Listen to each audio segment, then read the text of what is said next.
Blitz up the middle. This one intercepted. Picked off at the flat. It's Lynch. You're better off just rolling it down the field, the 40-yard line, than kicking a line drive to number 15. And here he goes. The quarterback is on the loose. Here's Post up the middle. Post has got a seam and he's gone. Purdy makes one man miss, spins away from a second. 10 still alive at the 5. Play action, Black to throw. Caught by Soden. Finley to his left, throws across the body, looking for Peters. He's got him on the run. Meanwhile, handoff. He's got it. Look now. To the house, Emmanuel Poe. They're going to air it out. Deep down the near sideline. Touchdown! Legendary! Unbelievable. The holder is Savani. It's clean. The kick is up. Good! And good!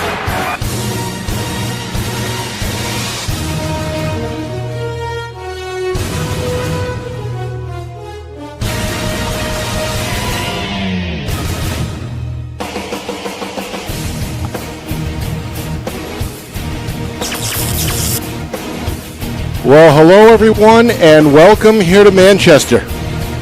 Nick Anastas, Steve Beals with you as we join this game in progress, the 14th annual CHaD East-West High School Football All-Star Game, presented by CHaD, the Children's Hospital at Dartmouth. And we are joining this game, as I said, in progress, just underway. Team West riding a 5-game win streak in this all-star rivalry. They're just over a little minute into the game here on their opening drive, and they're going to cross midfield with Merrimack running back Shea Scott getting down to Team East's 49-yard line on a 6-yard pickup. Nick Anastas, Steve Beals here, and what's become, Steve, a summer tradition for us here at Friday Night Lights, New Hampshire. Yeah, good to be on. Sorry about the technical difficulties getting the internet signal here, but we're ready to go. Didn't miss too much, and we hope you enjoyed the game today. But Lucas Palmer with a nice tackle there, but the offensive line of West coming out hard and low, and Scott's going to get another first down here across the 45 down to the 43-yard line. Scott, the lone back here behind quarterback Cody Jackson. That should be a familiar name. Standout at Nashua South, one of the better quarterbacks statewide, getting the start here for Team West. He's completed a pass, and right now perhaps looking to do the same on a 1st and 10 against the 4-man front. They're going to roll him out. Eyes downfield, now going to tuck and run. Down to the 40, finds the sideline just short of the 35, and there's that athleticism, Steve, that we saw all season long from Cody Jackson. Cody Jackson's a special guy. He doesn't come along every single year, and as a junior and a senior, one of the things I noticed is the development that happened in that senior year. He was great as a junior, but as a senior, he really blossomed. Still doing the same stuff here. Looks to me, Nick, like he's been in the weight room. Hard to tell him the pads, but you can tell he looks a little bigger, faster, and stronger. Meanwhile, referee Steve Hall has been busy on this opening drive. There was a warning issued earlier due to an illegal blitz against Team East defense, but now I think, Steve, what we were hoping would not happen has happened. That's either lightning or thunder, which triggers an automatic 30-minute delay. We knew that there were some thunderstorms in the area scheduled to roll through, and the rain started about a half hour or so ago, and now thunder has caused a delay just over 2 minutes into the start of this football game. We've got 15-minute quarters in order to be able to give this large squad of outstanding athletes an opportunity to play in the game today.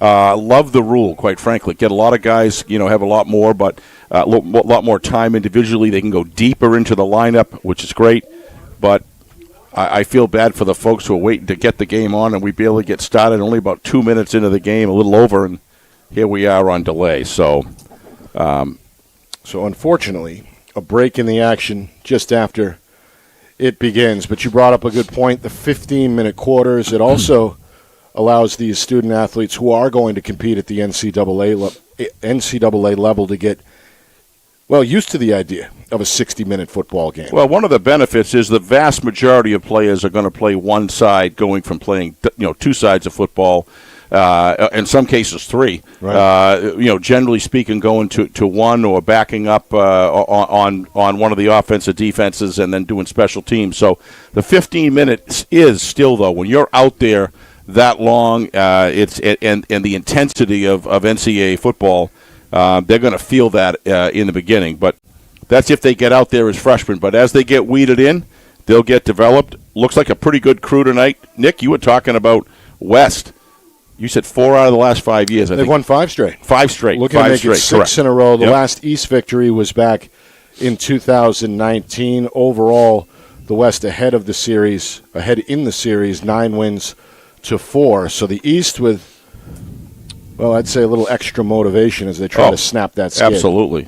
And some of those games have been pretty solid games right down to the end. So East has had their chances. It just came up a little short. I remember in a couple of those. I believe, Nick, this is our 6th year of doing this, correct, if I'm not mistaken? Yeah, we're starting to build up a little bit of a streak of our own. You're right. It is a summer classic, so to speak. Mm-hmm. It whets our appetite for football. And I don't know if it's the end of the 2025 season or the unofficial start of 26, somewhere in the middle, but it's good medicine for those who need it, those football fans who are eager for some action. I try to do this and then obviously do the Jamboree about a week or two before football, and the electric here transfers over to Gill Stadium in a couple months here for that game. That Ryan, the director of the program, is right down with us. Not with us, but right down in the stands there. Looks like he may have gone down to get away from the rain, but the rain's picking up. A bit of a who's who, as we expect at this summer classic here. A lot of big names in the world of high school football, including Ryan Ray, as you mentioned, the longtime head coach at Manchester Central. The Little Green will once again host the Queen City Jamboree in late August. The weather is a factor right now. It's raining hard. We had a rumble of thunder a few minutes ago that has caused a delay. If you're just joining us, the opening drive broken up just over 2 minutes in with Team West in Team East territory. Of course, Steve, the bigger picture is the philanthropy and the fact that the students themselves, the student athletes, the players, get to participate in the fundraising. Big sums each and every year go to the children over at the Children's Hospital at Dartmouth. The founder of the event, Nick Valis, may or may not join us later, but he certainly has had his heart in the right place in this event. More about charity than football in a lot of ways. Also a great opportunity for these young men who have been gifted with the opportunity to play football to give back. It doesn't appear that there's any resistance to that with these young men. They are quality people, and they're putting in the effort to raise money. Think about what this means. Like some lightning over there. What this goes to. This goes to support overnight stays, medical support, psychological support, emotional support, if you will, for the families going through very difficult times with a sick child. Imagine what a seriously ill child is got to be right up there at the top of the list of the sort of tragedies that happen. CHaD has been able to go in and soften that experience, the financial aspects of that, providing parents to be able to be with there for the child. We know that has an impact on health, and most importantly, binds families together that otherwise would be in really dire straits, Nick. This is serious business, what this money that's raised at this event provides every single year. They're very active throughout the year as well. So I applaud Nick and the whole group of people that are too long to list that are involved in creating this event and doing such good work. Yeah, some of the individual numbers posted on the CHaD website. You can see how much the players were able to raise. Mason Bashiri, over $5,000. Impressive stuff there. That's just for Team East. And the winners were honored on the field earlier before we began the broadcast. But such a special thing. Of course, the Bo Dixon MVP Award will be handed out after the game to the game's most valuable player. But they also honor the top fundraiser as well. All right, the stands are basically empty. The rain has intensified over the last minute or two, and right now folks are seeking shelter here in Manchester. We're going to step away. When we come back, we'll have an idea on when we're going to get the action going again. No score here, early minutes in a rain/lightning delay here in Manchester. More in a moment. It's the 2026 CHaD East-West High School Football All-Star Game, powered by Basque, presented right here on Friday Night Lights, New Hampshire.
Nick Anastas, Steve Beals with you. We've got a first down for Team West as the action resumes after a lengthy weather delay. Thunderstorms seemingly in the rearview mirror. And with just over 3 minutes gone by, Team West on the opening drive is facing now a 3rd down and 1. I apologize. 3rd and 1, Cody Jackson, who's been an outstanding player for a long time for Nashua South, is the quarterback. The handoff goes to Ben Valenti. His second carry, the Plymouth Star, should get enough there to move the chains. He does as they spot the football at the 31. We did put a lot of time in with Plymouth this year. What a wonderful place to go. All those Plymouth fans watching tonight. We enjoyed Ben Valenti as well, and we enjoyed coming up there to do the games. What a place to do a football game, and great spirit, great community. Ben Valenti showed us how it's done, running in between the tackles. Had some monster games, particularly late in the season. Meanwhile, on first down, Team West's going to stick with the run as they approach the red zone here inside the 25, down to the 24, another chunk on the ground. Pickup of 8 to set up 2nd down and 2. Robert Durkin, the standout for Wyndham at the bottom of the tackle there, gets his second stop, and now a 2nd down and 2 here as Team West keeping the foot on the gas from the gun. The handoff goes to Samuel Levine, another Nashua South product. He's tackled near the line of scrimmage, though, short of that first down marker. 3rd down and about 1 coming up. Don't know who made that tackle. I couldn't read the number, Nick, with the rain on the window here, but good form tackle coming up, making the stick. That's doing something if you hold Mr. Levine in his tracks. Levine going to stay in the backfield for 3rd down and 1. 2 receivers left side. They'll run it right. Jump cut, and Levine It's going to roll down to about the 20-yard line. That should be enough to move the sticks for Team West. Yeah, nice run. Made a nice little bit of a kick out there and planted his foot and had excellent movement upfield, straight on, and got his team the first down. West, nice-looking drive here. Doesn't look like this delay did any harm to their speed and their attitude as they move the ball forward here. They're looking sharp. This drive began back at their own 25-yard line. We've played over 5 minutes. Pass and completion. Yeah, well done there. Run up the middle like that. He's got single coverage out there, playing a little bit protective, backed up. As soon as that happens, get that ball in the air. Nice pass, good gain. Boy, you always love 2nd and 3s, 2nd and 2s. Another Nashua South player, Josh Tripp, his second catch. Yep. Goes for 7 yards. So Team West on the march. Yeah, good play calling here as well. Good sequencing. Dual head coaches on the west sideline. Kip Jackson of Merrimack, Robin Boquette of Sauhegan. Another run right side. And inside the 10 goes the ball carrier. That's another first down for Team West. Yeah. That's Merrimack Shea Scott. Well, they say it all happens in the trenches. This is no different so far today. Right now, first look at the offensive line of West as they're dictating the line of scrimmage right now. And let's see what East can do now that there's a little less field to go. First and goal from the 9. They go back to Scott. He goes up the middle, and he dives down inside the 5-yard line. Wrapped up there by James Caruso of Pinkerton. But Team West continuing to get production on the ground here. Yeah, I saw James in Home Depot. He walks up to me about a month ago. Are you the Friday Night Lights guy? And I said, well, I'm one of them. And he says, I shook his hand, and he was working at Home Depot. What a nice young man. And I said, you got another year? I couldn't remember. He says, no. He says, I'm a senior. I said, boy, that really's tough. Following the tracks of his older brother, one of Coach O'Reilly's standouts, two-way standouts at Pinkerton. Meanwhile, Team East going to put their foot down here. Brandon Dyer of Londonderry, a good form tackle there at the line of scrimmage. Now 3rd and goal from the 5 coming up. Yeah, good job, stiffening up here by East.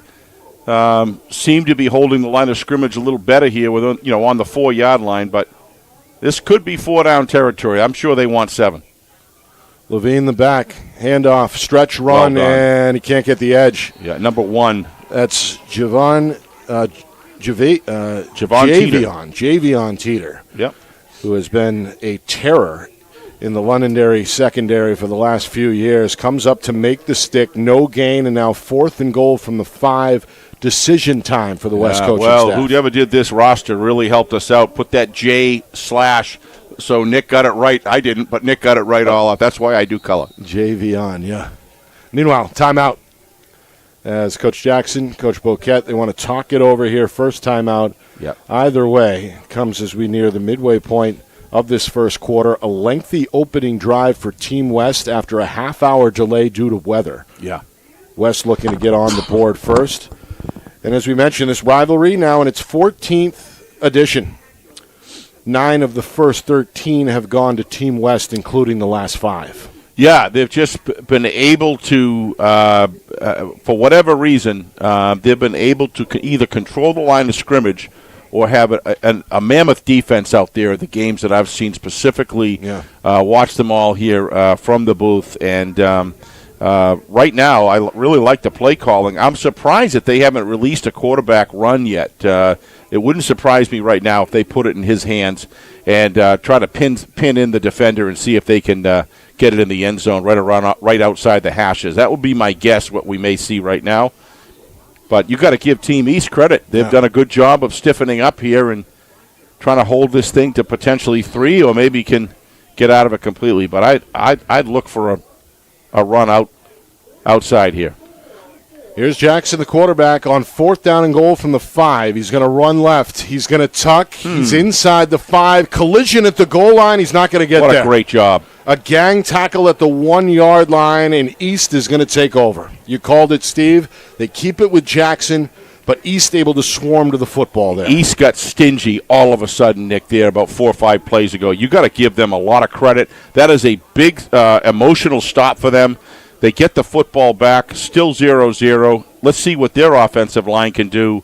West looked good midfield, but you got to give East the stout defensive line and the good containment there on Cody Jackson. Not an easy guy to catch, never mind bring down. Terrific work there. Good fundamentals that we see all the time here with our New Hampshire football players. Good fundamental tackling on that drive. Lucas Palma, the first to arrive there, gets credit for the stick. His second tackle on the drive prevents a score. So Team East takes over, looking for breathing room at the 1 yard line. And I think he's going to get forward progress, Nick. Yeah, he's going to be spotted somewhere in the area of the 2 yard line, a 1 yard gain there up the middle to bring up second down. Somebody's flashing the safety signal there, but he's not going to get it. Looked like that number 4.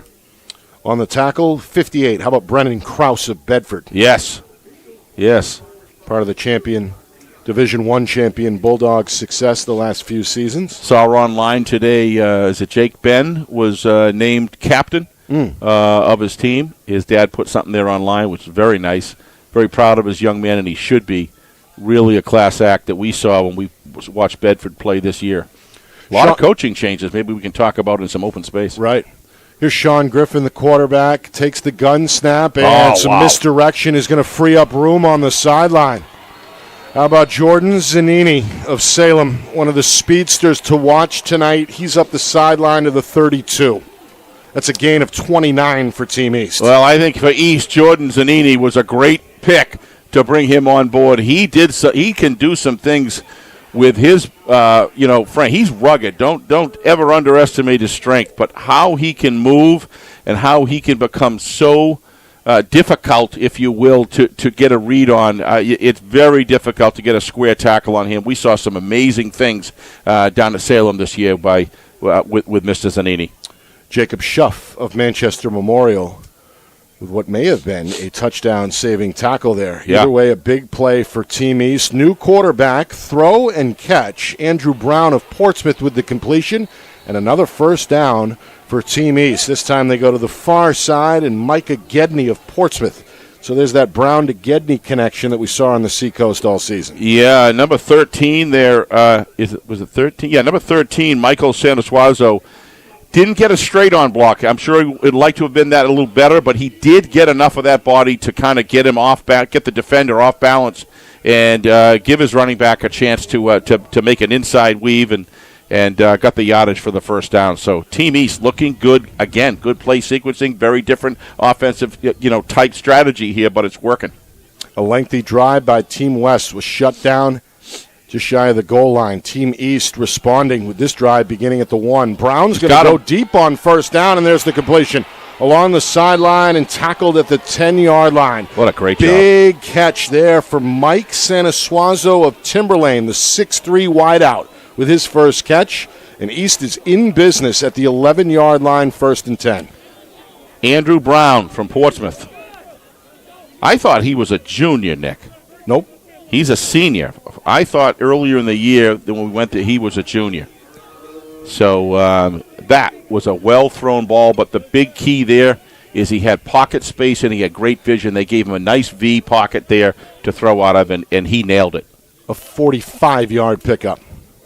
Meanwhile, Brown drops the snap on first down and is going to throw it out of the back of the end zone, incomplete. As a seasoned quarterback, if it's not there, get back to the line of scrimmage and recoil there. So that was... instead of trying to force something to happen and lose or throw an interception, good move there. Meanwhile, we spoke a little bit about Kip Jackson and Robin Boquette on the opposite sideline. The near sideline, Team East, led once again by Steve Abraham. He was the head coach of Team West last year as well, longtime Salem head man. And you see Justin Huft right at his head, on his hip there. Huft. Steve will coach anywhere he's asked. I think he's calling the plays here. Yes. Jason is, yes. Meanwhile, catch done. Zazzini on a screen, cuts back middle at the 5, trying to dance inside the 4, and he's wrapped up and stopped there. Yeah, so it's going to be, Nick, I believe, 3rd and about a yard and a half, I had to guess, here. Zanini did everything he could, but there was just too many red jerseys in the spot. But he did grab about an extra 2 yards, and that could be a factor. Looks to me like... Spotted at the 4-yard line. Yeah, I thought... just inside the 4. Yeah. between the 3 and the 4 yard line. It's hard to tell from this angle, but he's got to get, I believe, Nick, to a little inside the 2 yard line. Let's say the 1 1/3 yard line to get a first down. So big play right here, but he's got 2 downs to do it if they choose. Officially an 8-yard catch for Zanini, his second grab of the drive. East trying to strike first. Big 3rd down, 3rd and 2. Ooh. And we got a botched snap. Loose football at the 5. Team West claiming they have it. The officials, I believe, are going to keep it with Team East. So we got a 4th down coming up. Yep, East is going to keep it. They're going to lose about 2 yards. Let's see if we can see now it. At the 5. Oh, yeah, it went right up. It's Kevin Hardy of Pelham, the 3rd quarterback used on the drive for Team East. Looks to me, Nick, like he made. Let's see here. Yeah, it looks like he wasn't quite ready for the snap. He looks like he was starting the crouch, and the ball was snapped. So I don't know if that was a. Yeah, they're gonna go. They're gonna kick. This will be a 27-yard attempt and another bad snap. The football is loose, and Team West is going to take over. Wow. 2 big defensive plays. 2 Technically, shutdowns. this one on special teams here, but Team West, they tighten up in the red zone, and they're going to take over with just over 4 minutes to go here in this scoreless first quarter. Well, looks like the goal line's going to be, at least from now, Nick, it's going to be, it's not going to be an easy mark to get in there. Both defenses tightening up here. East did it earlier. West does it here. And with 4:04 left in the first quarter, instead of 7-7, this thing's 0-0. Right. And you mentioned it earlier. We've seen some of these defensive theme games in the past. This is a series that has seen several defensive linemen win the Bo Dixon MVP award. Yep. So, meanwhile, a warning has just been issued to one of the sidelines there. The referee is Steve Hall, the veteran. Well, we're going to redo it. It must have been over the center on the snap. It was a penalty, I guess, against Team West. Well, that might explain the bobble there. Because it kind of came up inside the hands and went right up his tail end there and just bounced back. So we got to redo, essentially. This one a little bit closer, about a 22-yarder after the 5-yard penalty against Team West. Yeah. By the way, that's the first accepted penalty of the game. Yeah, Robin is out there. Robin Boquette is out there getting information from Steve Hall. Generally speaking, you got to go a long way to find a head referee, head official that controls a game as well as Steve Hall does. He knows exactly what's going on. He's clear and concise in his calls. He's always willing to go over and talk to a head official. I really like that about him. And then, of course, the conferencing that we see just official-wide in the whole state has just been fabulous. I look at some college and pro games, and I don't see the sort of clarity and the sort of quality, if you will, that we see from our refs here. They're an amazing staff. And if you want to be a referee, a football referee, contact NHIAA. They'll put you in touch with the right people. And could always use more officials. Could always use more officials. Sullivan Duffy of Winnicunnet is the kicker. Brown, the holder. Again, a 22-yarder from the near hash. His Team East looks to get on the board. A high snap, a good hold, and the kick is no good. Off to the right. Wide right as Team West celebrates. We're going to stay scoreless. Special teams, Steve, in these kind of all-star games can be tough to get down because you don't have necessarily the normal amount of time to try and work out the kinks, so to speak. No, the only thing that they do have is the ability, Nick, to be able to work. You got enough players and enough depth where you can have kind of a special teams unit that really gets a little bit of time. But to your point, it's only a limited matter of weeks that they really have to get things ready. But so far, overall, we've seen a good game fundamentally from these athletes. They're able to put together some offensive strategy going down the field, and the defenses have responded very, very well in unison. And that just speaks to the intelligence of these football players to get up in connection with the program that the coaches put forth here. So far, pretty well played game here. 2 lengthy drives. The opener for Team West was shut down at the 1-yard line. Team East, they moved the ball 94 yards. but miss a 22-yard field goal. Oh, nice. Got a screen here on 1st and 10. Levine, a good jump cut. He's over the 25 before he's ridden down from behind at about the 27. And Levine has touched the football a few times. His first catch, though, goes for a gain of 7. Yeah, watch the field conditions here. It almost looks like he kind of, well, I think he just did a good job. Number 2, Joseph Osanya did a good job containing, so he kind of stopped him in his tracks. I thought it might have been a field slip, but it wasn't. Osanya of Pinkerton, his second tackle. Meanwhile, on 2nd down and 3, we have another run. Levine again is close to the marker. Yep, they're going to move the sticks. Spot him just over the 30 after a 3-yard gain. Nick, I've been looking at the field, looking for wet, kind of wet areas, and I don't see any. This field it looks like it is with a lot of water. Look out at the diamond out there. It's soaked out there with about 3-4 inches of water, and this field's drained wonderfully. Grapponi Stadium here at St. Anselm College in Manchester typically does drain and dry pretty well. It's a great venue. They put that turf field in a few years back. Meanwhile, another slicing run. Stopped by Osanya at the 35. Levine this time picks up about 5 yards. St. Anselm, such an important part of our landscape here. Having a college, I know so many graduates from here. My wife's cousin graduated here, very successful. Certainly a great asset. 3 receivers set, and a catch is made for a first down. Spun out of bounds is Caden Dine of Merrimack. So the Tomahawks getting involved here early on. Coach Jackson, I'm sure, had sprinkled in a few players, including Scott.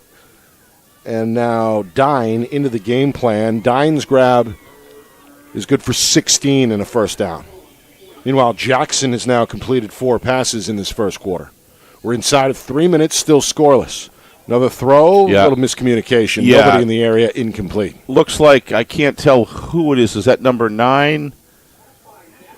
Is that Landon Murphy? I can't tell. But anyway, number 0. Looks like... that was Owen Taylor Galinas, yeah.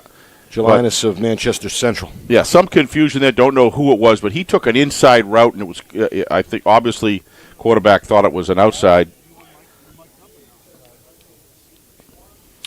Meanwhile, calling the plays from the line of scrimmage is Jackson. Going to stay in this 3-receiver set with a wing back. They handed the tail, and he's going nowhere. Stopped on the left side. You feel a little bit of defensive emotion on both sides of the ball, Nick, beginning to take control of the game. We've seen this before in the CHaD game, and where the defenses, as the game went on, really tightened up. Coaches made the adjustments they need to make, and East holding their own here, doing a good job. 3rd and 10. Caruso on the stop. He's playing himself a good game today. He's been at it. 3-man rush on 3rd. It's a screen, near side catch for Brody Smith of Souhegan. Smith made a man miss, and a flag is on the play. Tackled along the sideline near the first down marker. Let's see what the penalty is. It looks like a holding call, Nick. I think it looked to me like I think I know who it is, but I'm not sure, so no sense of saying that. But I think there was a holding call on the on the screen, maybe. Either way, it's against Team West, and this one's set to come back here. Inside of 2 minutes to go, first quarter. Yeah, it looked like number 6 was making his headway, had the advantage, and looked like he got tugged here. I don't know if we have a replay or not of that, but out in the let's see what we got here. Watch number 6 coming in. I don't see a hole there. May have been off camera. Yep. 3rd and 11. Jackson's got a clean pocket. Now he's going to escape to his right, and he's got room. There's that speed again along the sideline, and that is enough for a first down, a 14-yard scamper. He's a defensive nightmare, Nick, for the defense. If you think you're going to back everybody up and you're going to leave the sideline open, he is Johnny on the spot all year long last year, Nick. We saw these outside runs when the coverage was playing back on the receivers. And I saw some plays by design where they would do that. Back to the ground. Oh, they keep it with job. Jackson, and that play is blown up by Robert Durkin of Wyndham. We called his name, Steve. Every time we saw the Jaguars, it seemed like he was involved in some shape, form, or fashion in every tackle. Here he's got 3 in this first quarter, and that one for a loss. He takes over ball games on the defensive side, Nick. He has vision, and he reads his keys incredibly well. He's an extremely sharp player, and he's got great athleticism to be able to accomplish. 2nd and 15, another screen. Levine is dropped about a yard in the backfield. 18. 2 players in the area, including Tyler Hellowell of Pinkerton. Yep. Hellowell fired up after the stop, and it's 3rd and long coming up for Team West.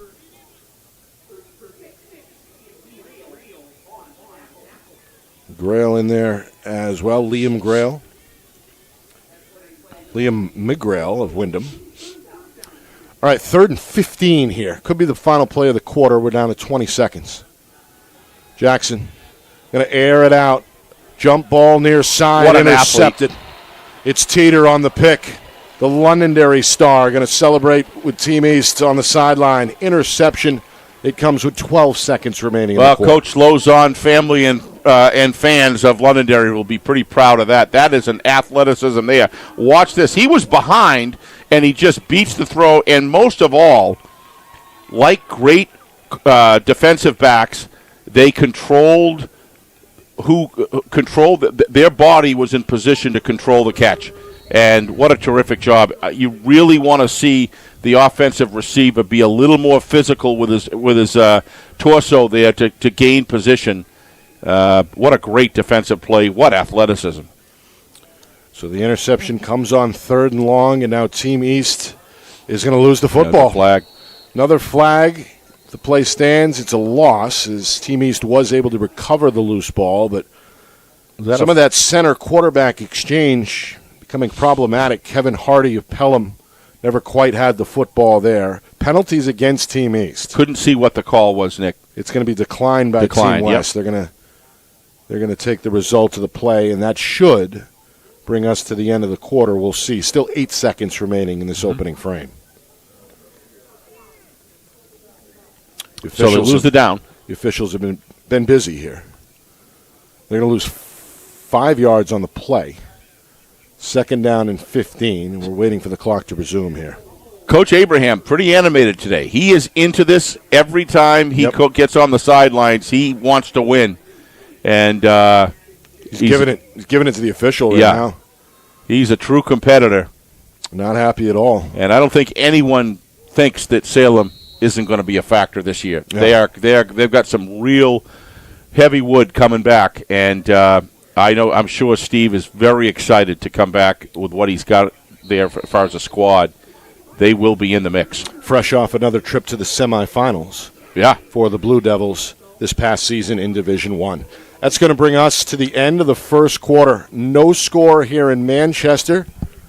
Team East trying to get back on the horse and ride when we come back. Second quarter next. You're watching the 2026 CHaD East-West High School Football All-Star Game.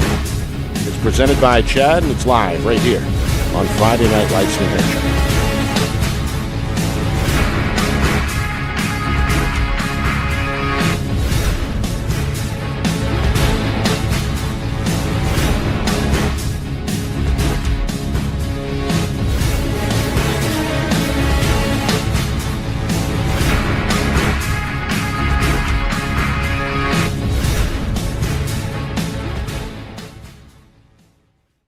Our broadcast today, as it always is brought to you by Beals Insurance Agency, with locations now in both Bedford and Londonderry. Whether you need home, auto, or business insurance, Beals Insurance will get you both the price and quality coverage that's right for you. Just call 603-471-9999 or visit BealsInsurance.com to request a free quote and start saving money today. Again, that's BealsInsurance.com.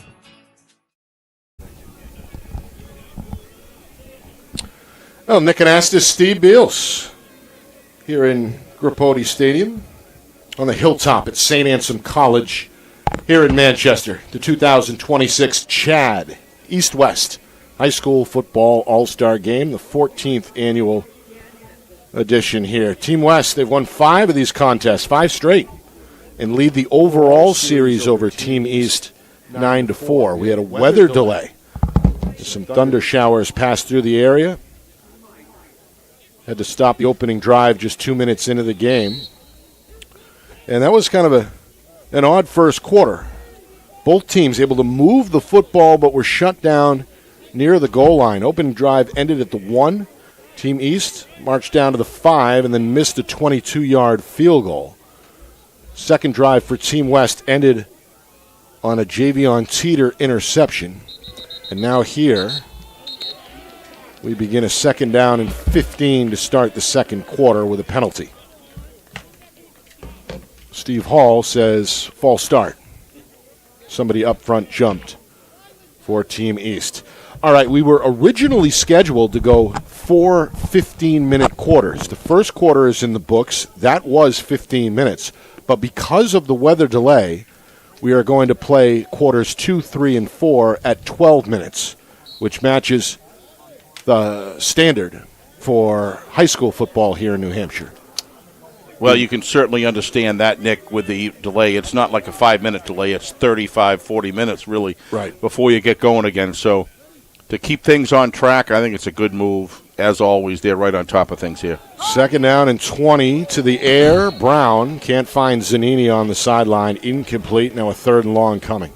Boy, I got to tell you, those outside kind of slants there, those are risky passes when you're deep in your end zone. And you got to give. I believe it was Brown. Was it Brown defending? Who was the defender there on number 12? I think it is David DiRepo, I believe. Yep. Yeah, that was a heck of a nice play by. He's Manchester Memorial. Trinity. Trinity. David DiRepo from Trinity. I knew it was Manchester. I'm sorry. And DiRepo, what a game he played against Plymouth there. Remember that game? What a postseason, yeah. Woo, a whole season. But right. We saw him against Plymouth, and boy, he came out of his sneakers on that one. Meanwhile, 3rd and 20.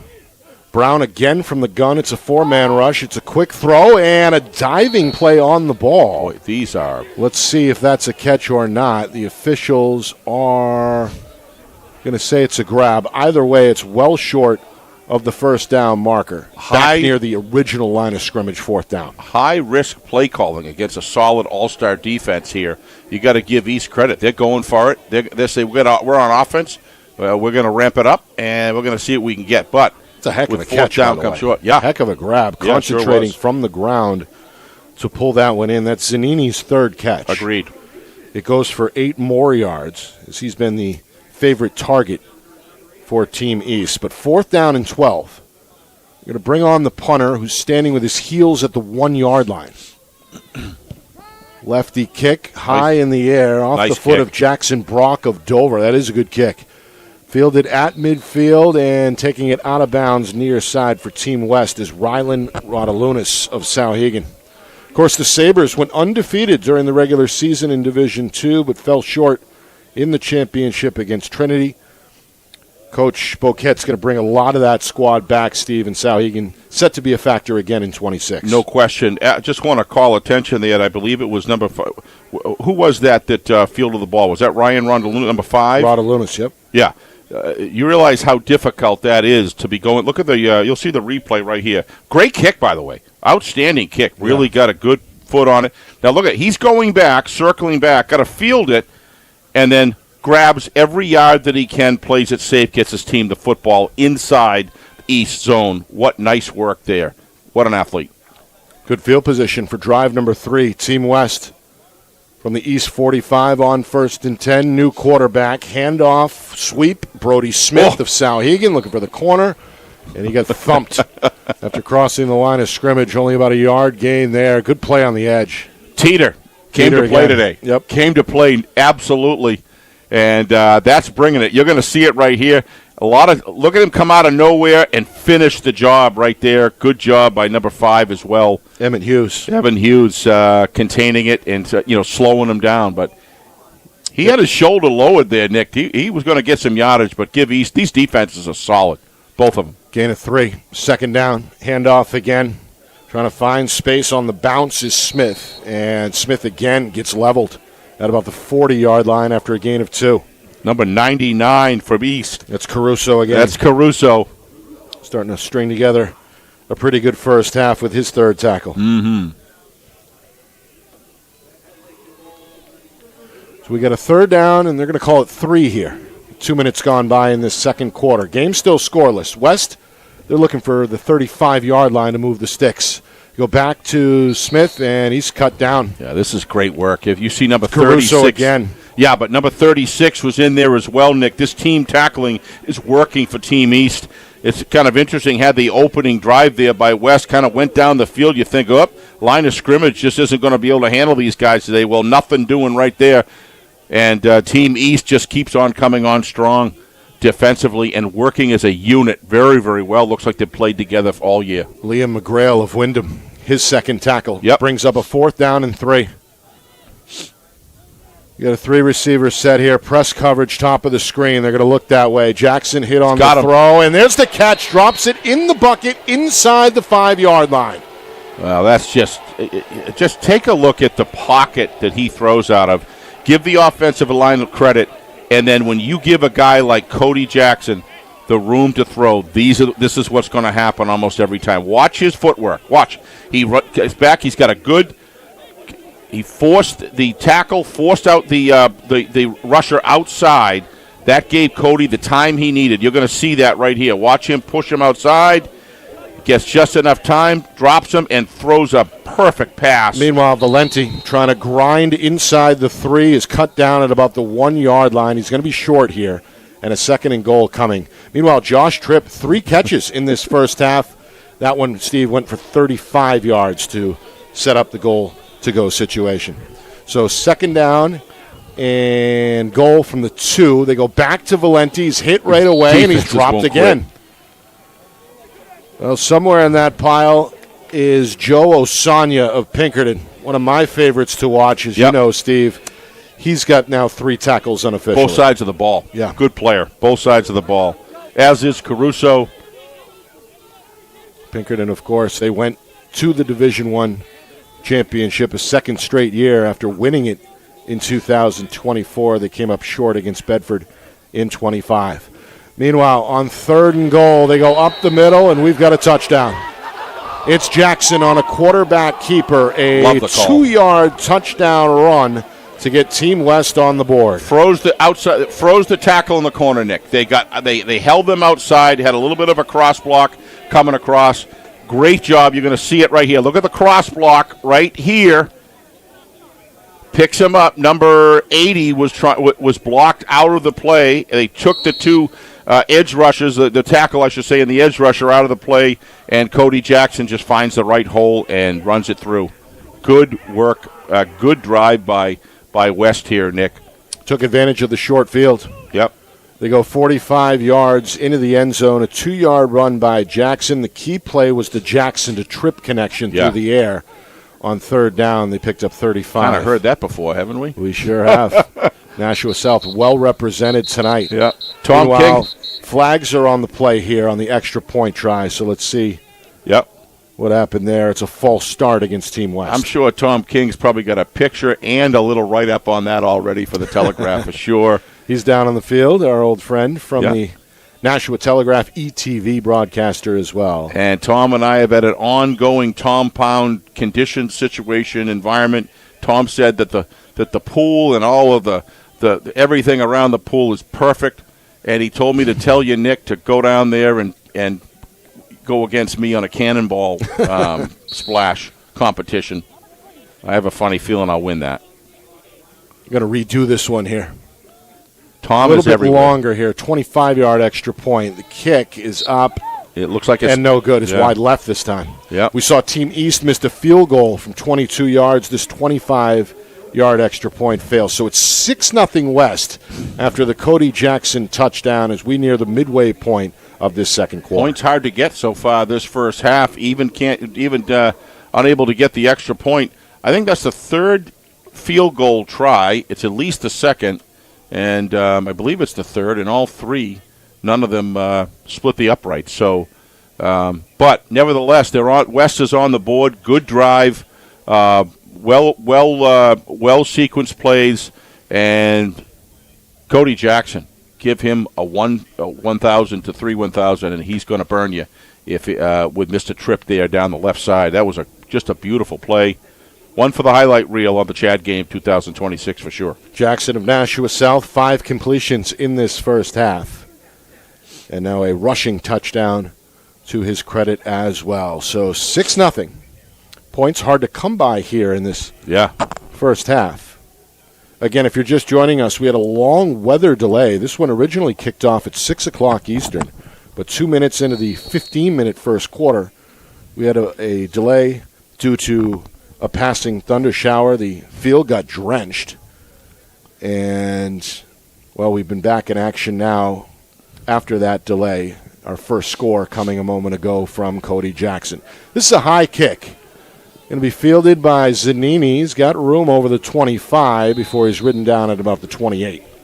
Good tackle there for Team West by Jedwin Uveris of Nashua North. Let's not lose sight that the Team East brought their cheerleading squad this year. And let's give them some credit for coming here in this charity game and coming out in the rain and cheering on Team East. Great to see them out there. And, that's a good thing. That's something we typically see here at this event. Yeah. And as you said, certainly adds to the atmosphere. Yep. I believe they can raise money as well as the players. Again, all the proceeds leading up to this one going to the Children's Hospital at Dartmouth. Team East takes over, 1st and 10. Got a left side run and a strong run there for Adrian Cruz of Londonderry. Steve, that's a name we know well. Yep.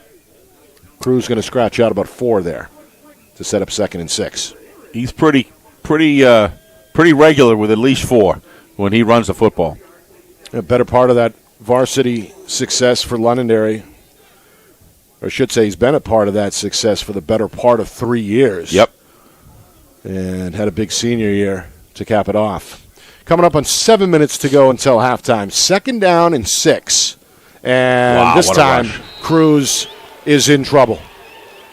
Well-timed blitz. Team West going to celebrate in the backfield. It's a big loss there of 7. 3rd and 12 coming. 31 looks like Alex Bissonette of Bedford. From Bedford comes in and makes a stick. No two ways about that one. He busted that hole. And the tackle, if you're going to tackle, you want to tackle outside in, Nick. You don't want him to get outside. He chose a beautiful lane right there to contain him and nowhere for him to go. So now Brown back in the game at quarterback. The Portsmouth Star needs to find the 38-yard line to pick up a first down. It's 3rd and 11, 4-man rush. Clean pocket, steps up, lofts a pass near side. It's just out of the fingertips of the intended target. Trying to hook up there with Mike Sanasuazo. Those two connected for a 45-yard pickup back in the first quarter. Yep. This pass, though, ends up incomplete. Now a 4th and long facing Team East. Yeah, Nashua South's Colvin Levesque does a great job just kind of irritating the receiver, not allowing him to get any kind of separation at all to feel comfortable catching that pass.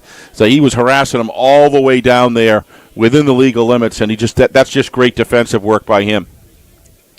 So, Team East set to punt the football for the 2nd straight drive. This one off the left foot of Jackson Brock. A fair catch is made at the Team West 38-yard line by Rylan Rodalunas of Sauhegan. I really like this guy as a kick returner, Nick. Not only does he squeeze the yardage that's there, he understands situational football. This is not about you running back a touchdown that's not there and trying to force it. This is about you fielding some difficult punts and running backwards and off to his side and just doing a great job fielding them. It's those little things that I like to see. Those are special football players that will, obviously Rodalunas can play any offense, defense, anything you want him to do. He's that good. But to take on that role, he's helping his team with I believe three punt returns, all clean. Got 4 receivers, empty set. Jackson in trouble, escapes to his right, looking for room on the sideline, tiptoes to the 40. And after all that, about a 2-yard pickup. Who would not want that guy on his team? I'll tell you, he reads the pocket so well.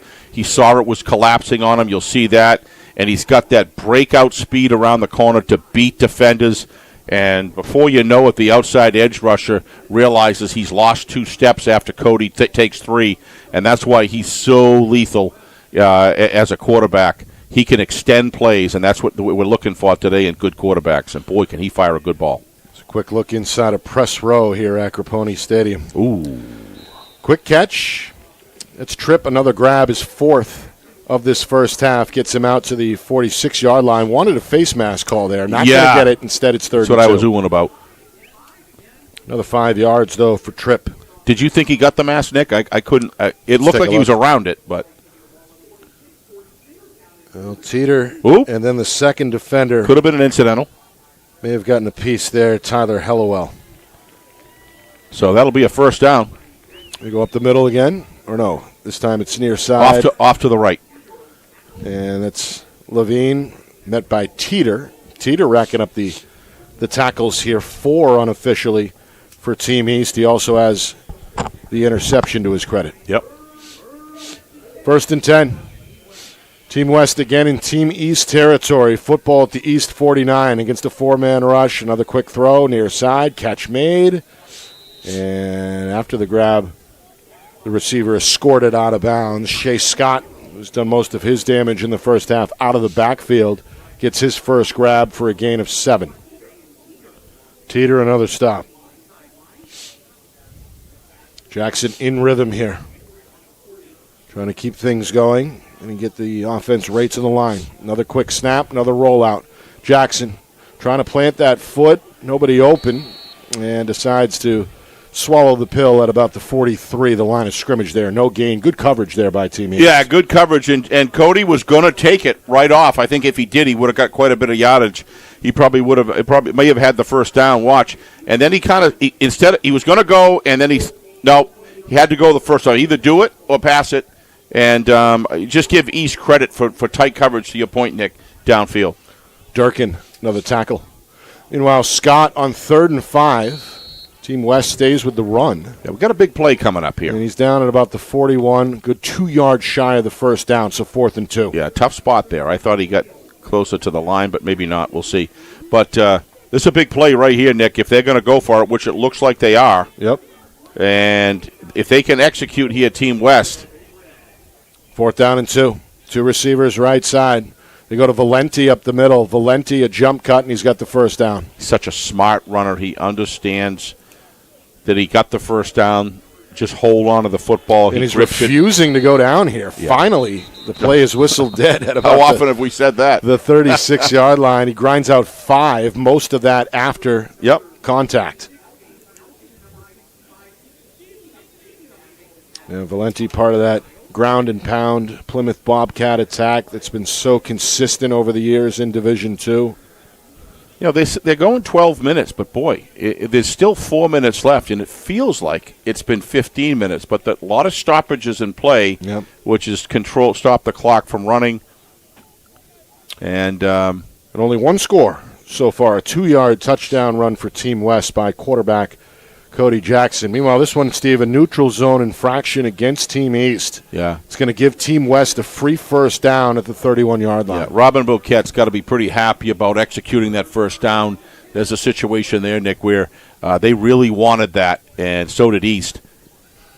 Jackson in trouble, tries to get it to Valenti, does so. Valenti, no, he's down. Yeah, they're going to whistle it.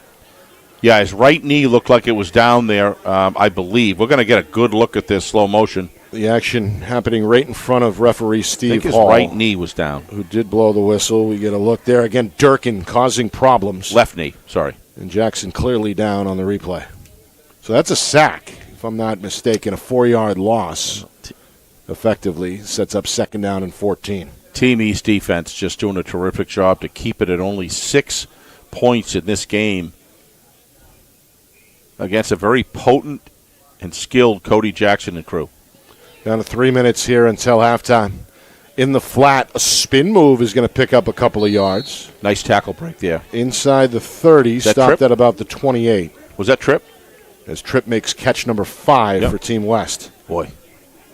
Nick, he's built kind of like a tight end. The way he runs, he's just strong. He's very difficult to bring down. He's big, too, 6'4". Big, 6'4", looks like a tight end or a heck of a wideout, and he's only going to get bigger and stronger. He's been busy in this first half. Gives his team a shot here on third down. 3rd and 7 officially. Jackson looking left, throwing left. Catch made near the sticks. Some dancing at the 20.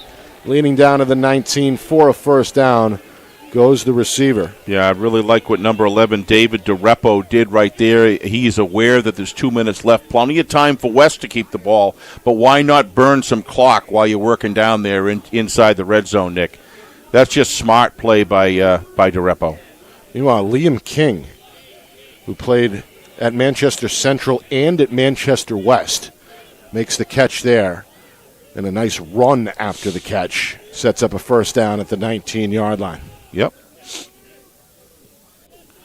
All right, up the middle. As West, with one eye on the clock here, okay with letting it tick down inside of 2 minutes. I hate to admit this, Nick, but when you look at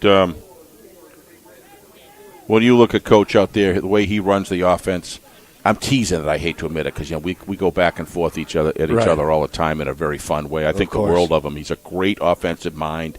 You watch him when he calls play. He's sequencing. He's totally dialed in, and everything that pretty much you see him do has a sense to it and a timing that allows him to kind of get the defense lulled into something, and then he's got something in his back pocket. He sets plays up six plays ahead, Nick.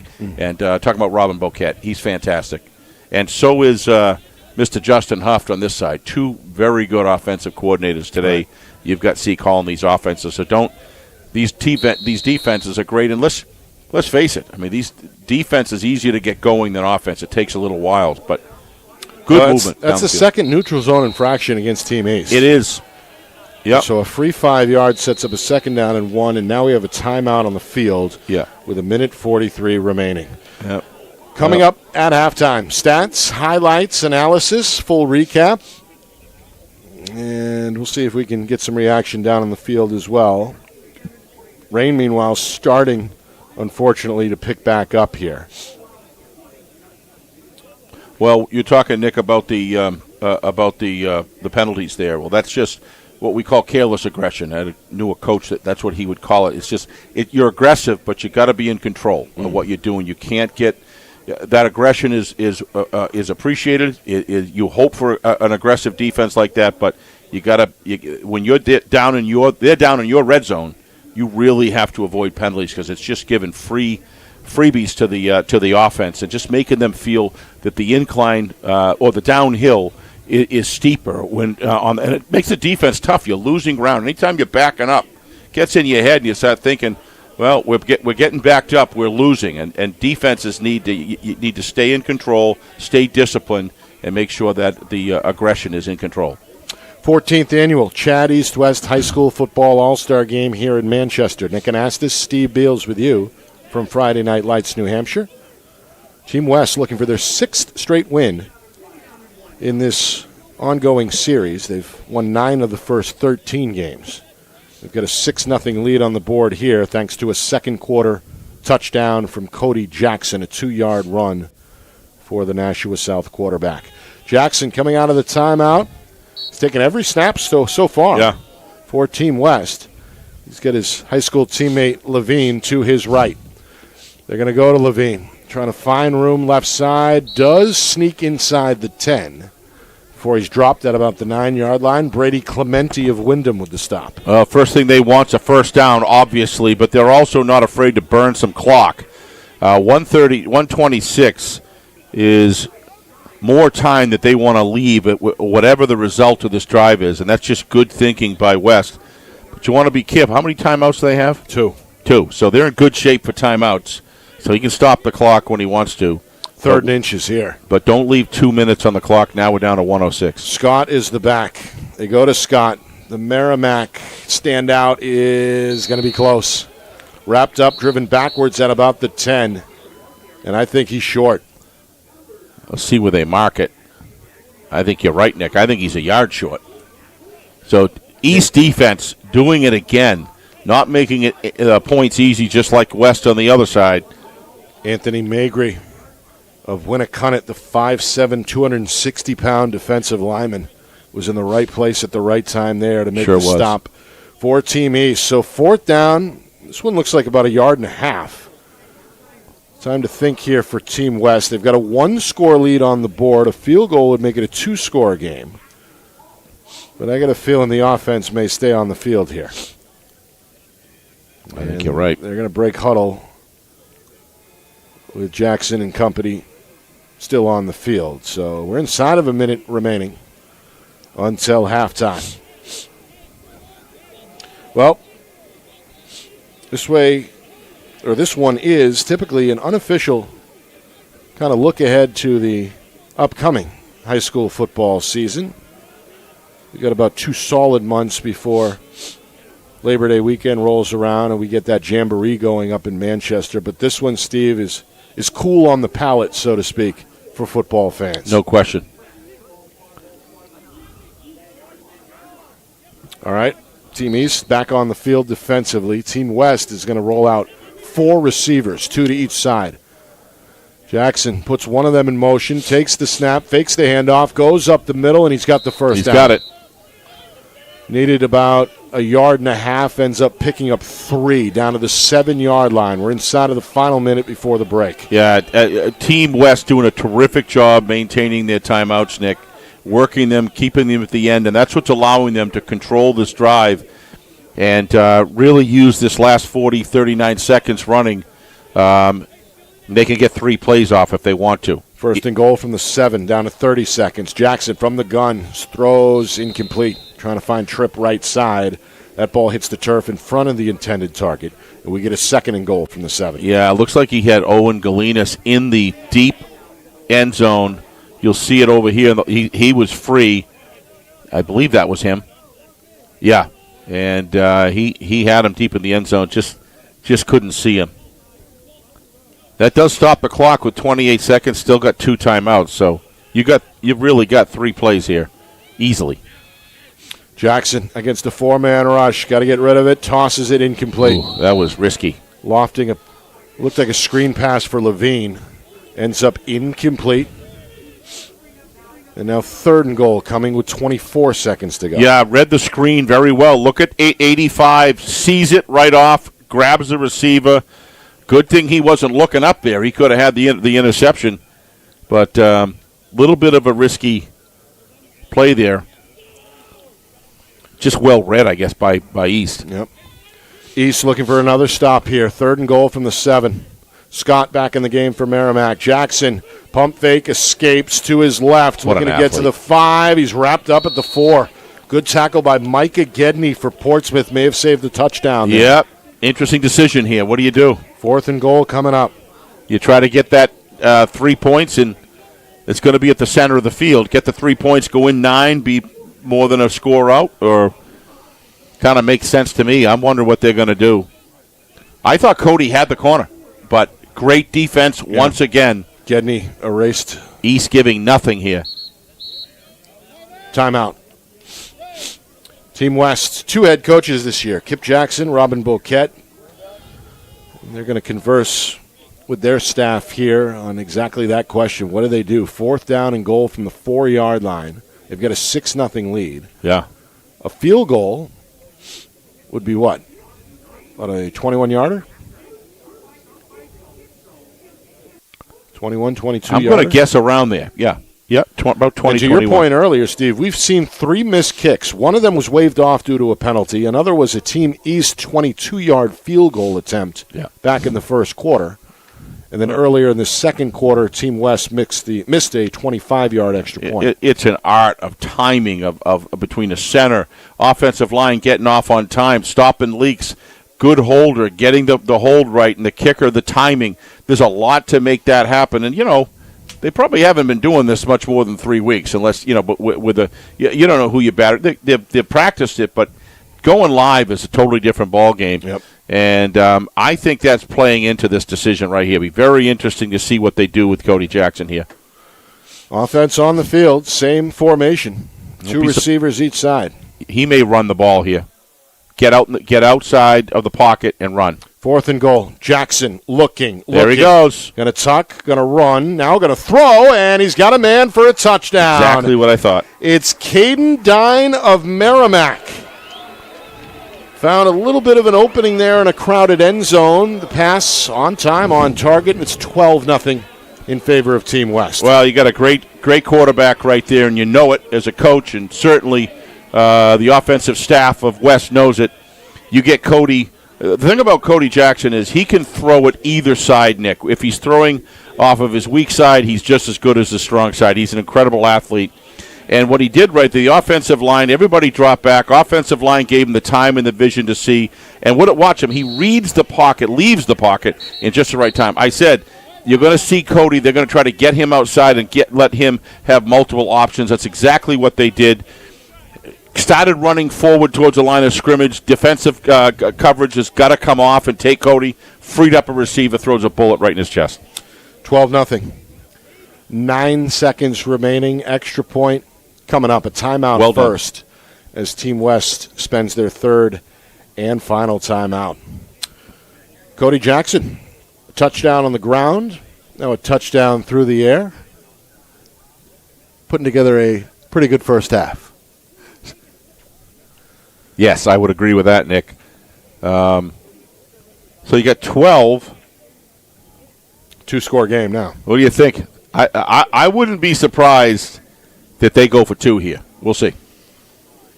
Well, the offense just put together a 62-yard scoring drive. Had a big 4th down conversion to keep that drive alive, and they get ultimately the touchdown on 4th down as well. So feeling pretty good confidence-wise. Yes, and give East credit, defense. The East offense has got to get on the board coming out in the second half here to kind of to get things back flowing there. But East defense has been on the field a lot, Nick, in the second quarter, and they've done a really good job trying to hold things together here. But I wouldn't be the least surprised if you see going for 2 here. Meanwhile, that was East head coach Steve Abraham. Once again, letting the officials know he's been worked up at times in this first half. Yep. Team ate a couple of penalties there defensively and wasn't pleased. And they are going for 2. Yep. Ball at the 3-yard line. Jackson rolling into the end zone for 2. Yeah, he just had the edge right there. What a great job by, I believe, number 24, Nick. I will see this in replay, but I believe number 24, Sam Levine, just gets in front of that defender and just gives the corner to Cody. You watch right here. I think it's number 24. Yeah, he comes out. See that? That's just nice work right there. No holding. And that's just good work. Good effort there in the corner, but just a little too late getting there. Jackson wins the foot race over Osanya. Good effort by the Pinkerton Star. Meanwhile, the rain starting to really intensify here again. This is unbelievable. We had a thunderstorm delay early on in the first quarter. Fans hoping that it stays quiet at least. Yeah, the loyal fans, they all came back too, right. But they're getting hit again here, but Mother Nature in June. Yeah, but the cause is keeping him here. But when I checked the weather, Nick, around 4:30, it was just cloudy. It didn't show any rain, and it's just coming out of nowhere. Got a squib kick here with 9 seconds. Off the second bounce, it's Zanini trying to come to the near side, gets the 30, and nothing there. Scoots out of bounds at about the 32 with 1 second remaining. Well, technically time for Team East to run a play, but do you want to do so in your own backyard? Just sit on it and go in with a 12-0 lead, a 14-0 lead in a game that's been very hard. Points have been hard to come by. Both defenses done a great job. West held East to a goose egg here in the first half. And Team East has had some chunk plays. They have had the just couldn't close it. Just couldn't close it. Had a good opportunity very early in the game as well. Couldn't close it. Great job by Team West on the defense. But this half has a lot of defense, very balanced defense. It's hard to look at one player and say he was the star of the defense. It's just a group effort. A lot of parity there. I wouldn't want to give one name in particular, but on offense, Cody Jackson to me is the player on offense of the first half. We'll see about the second half who comes out, but Cody Jackson really, to a great degree, has controlled and the offensive line done a great job providing Cody what he needs to do his stuff. And when you have a great athlete like that, who's smart as well, got all the gifts, Cody, to me, stands out amongst a whole bunch of great offensive players. Good catches, good runs routed, good offensive line work. But Cody has been to me, the theme and Coach Robin Bouquet's been able to put him in good situations. And I really like the play calling from the sidelines on the offensive unit of West and East both. But here we are, 14 zip. So after Winnicott quarterback Sean Griffin takes a knee for Team East, we head to halftime. 14-0 Team West. Coming up, stats, highlights, analysis, full recap as we look ahead to the second half. Not sure exactly how much time they're going to put on the board here for halftime. This rain's getting intense. Rain is intensifying. Cheerleaders are on the field, so we're going to find out when we come back. 14-0 West. You are watching the 2026 CHaD East-West High School Football All-Star Game right here on Friday Night Lights, New Hampshire, presented by Beals Insurance.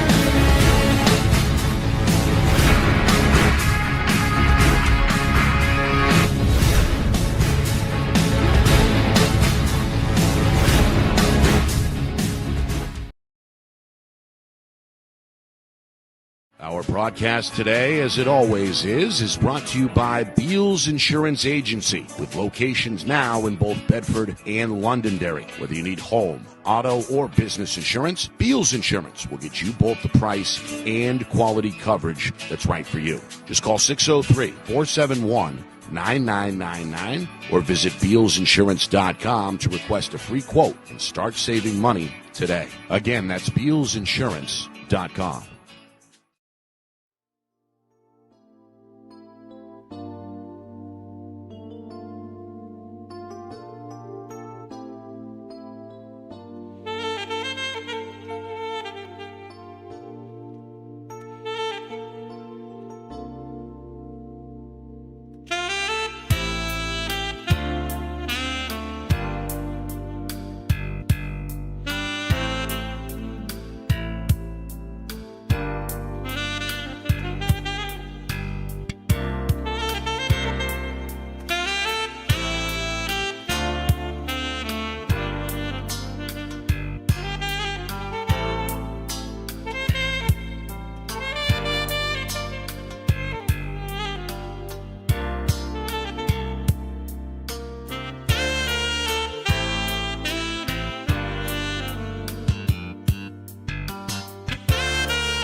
All right, we begin the third quarter with an interception by Team West.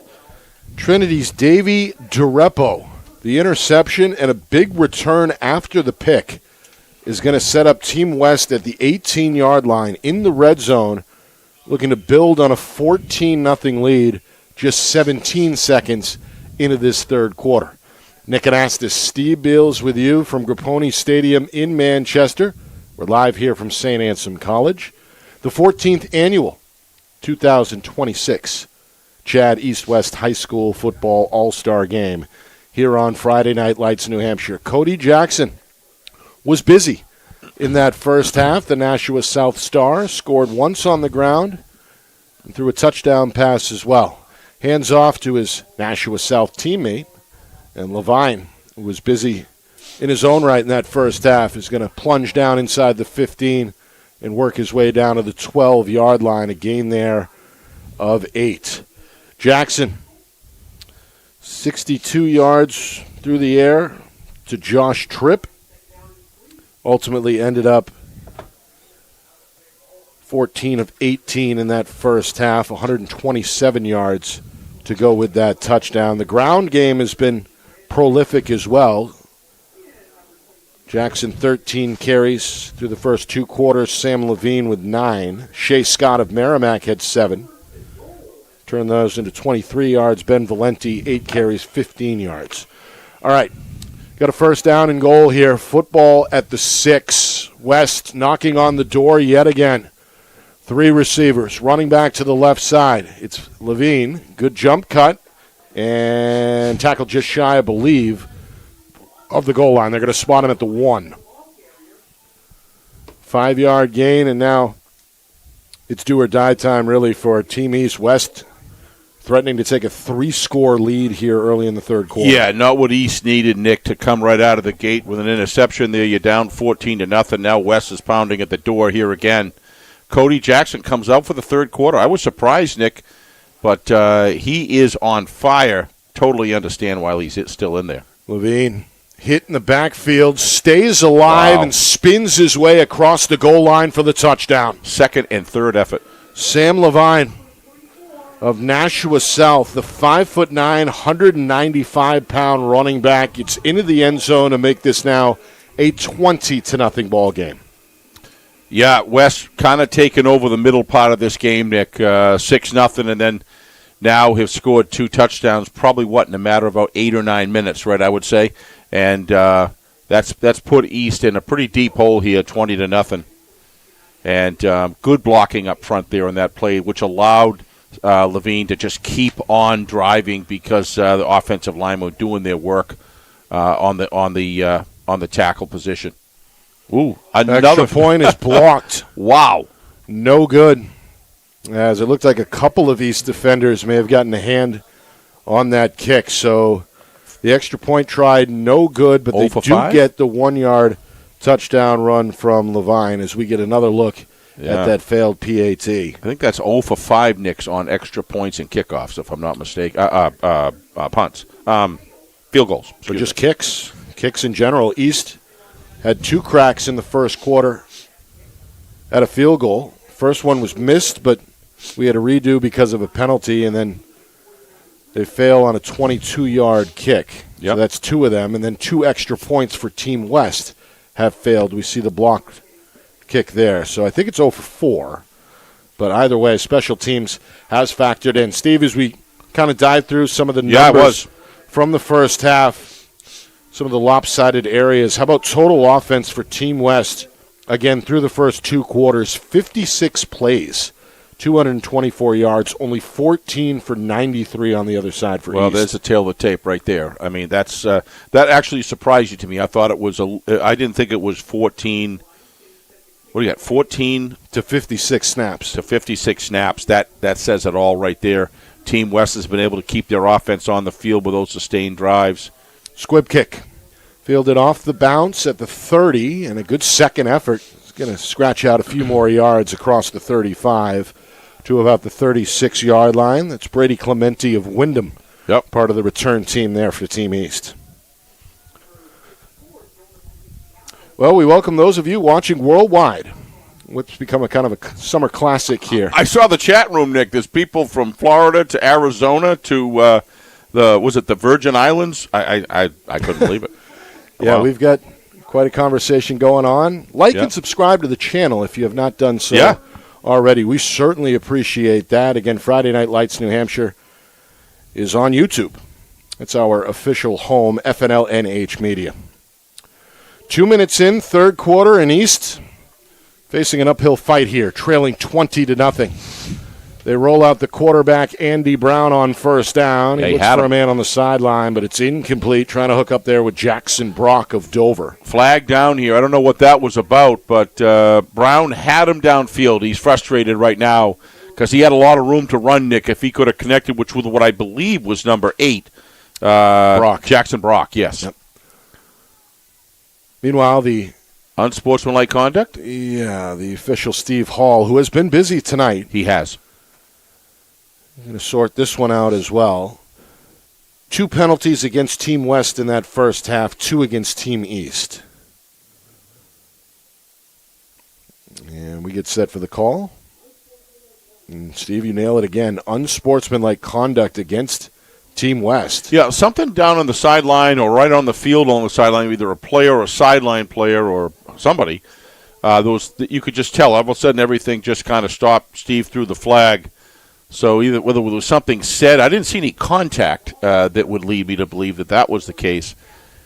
So, well, Team East, they needed a break. They get one, 15 yards off the penalty. Puts them in West territory at the 48-yard line. Handoff right side on first down. Good block downfield and a good run as a result. Adrian Cruz of Londonderry on just his third carry works his way down to the West 37-yard line. That's a gain of 12. And a first down. Adrian Cruz, boy, can that man run. You give him a little opening, Nick, and you get him around the corner, and he finds yardage. He's difficult to bring down. He's very elusive when he gets an open field.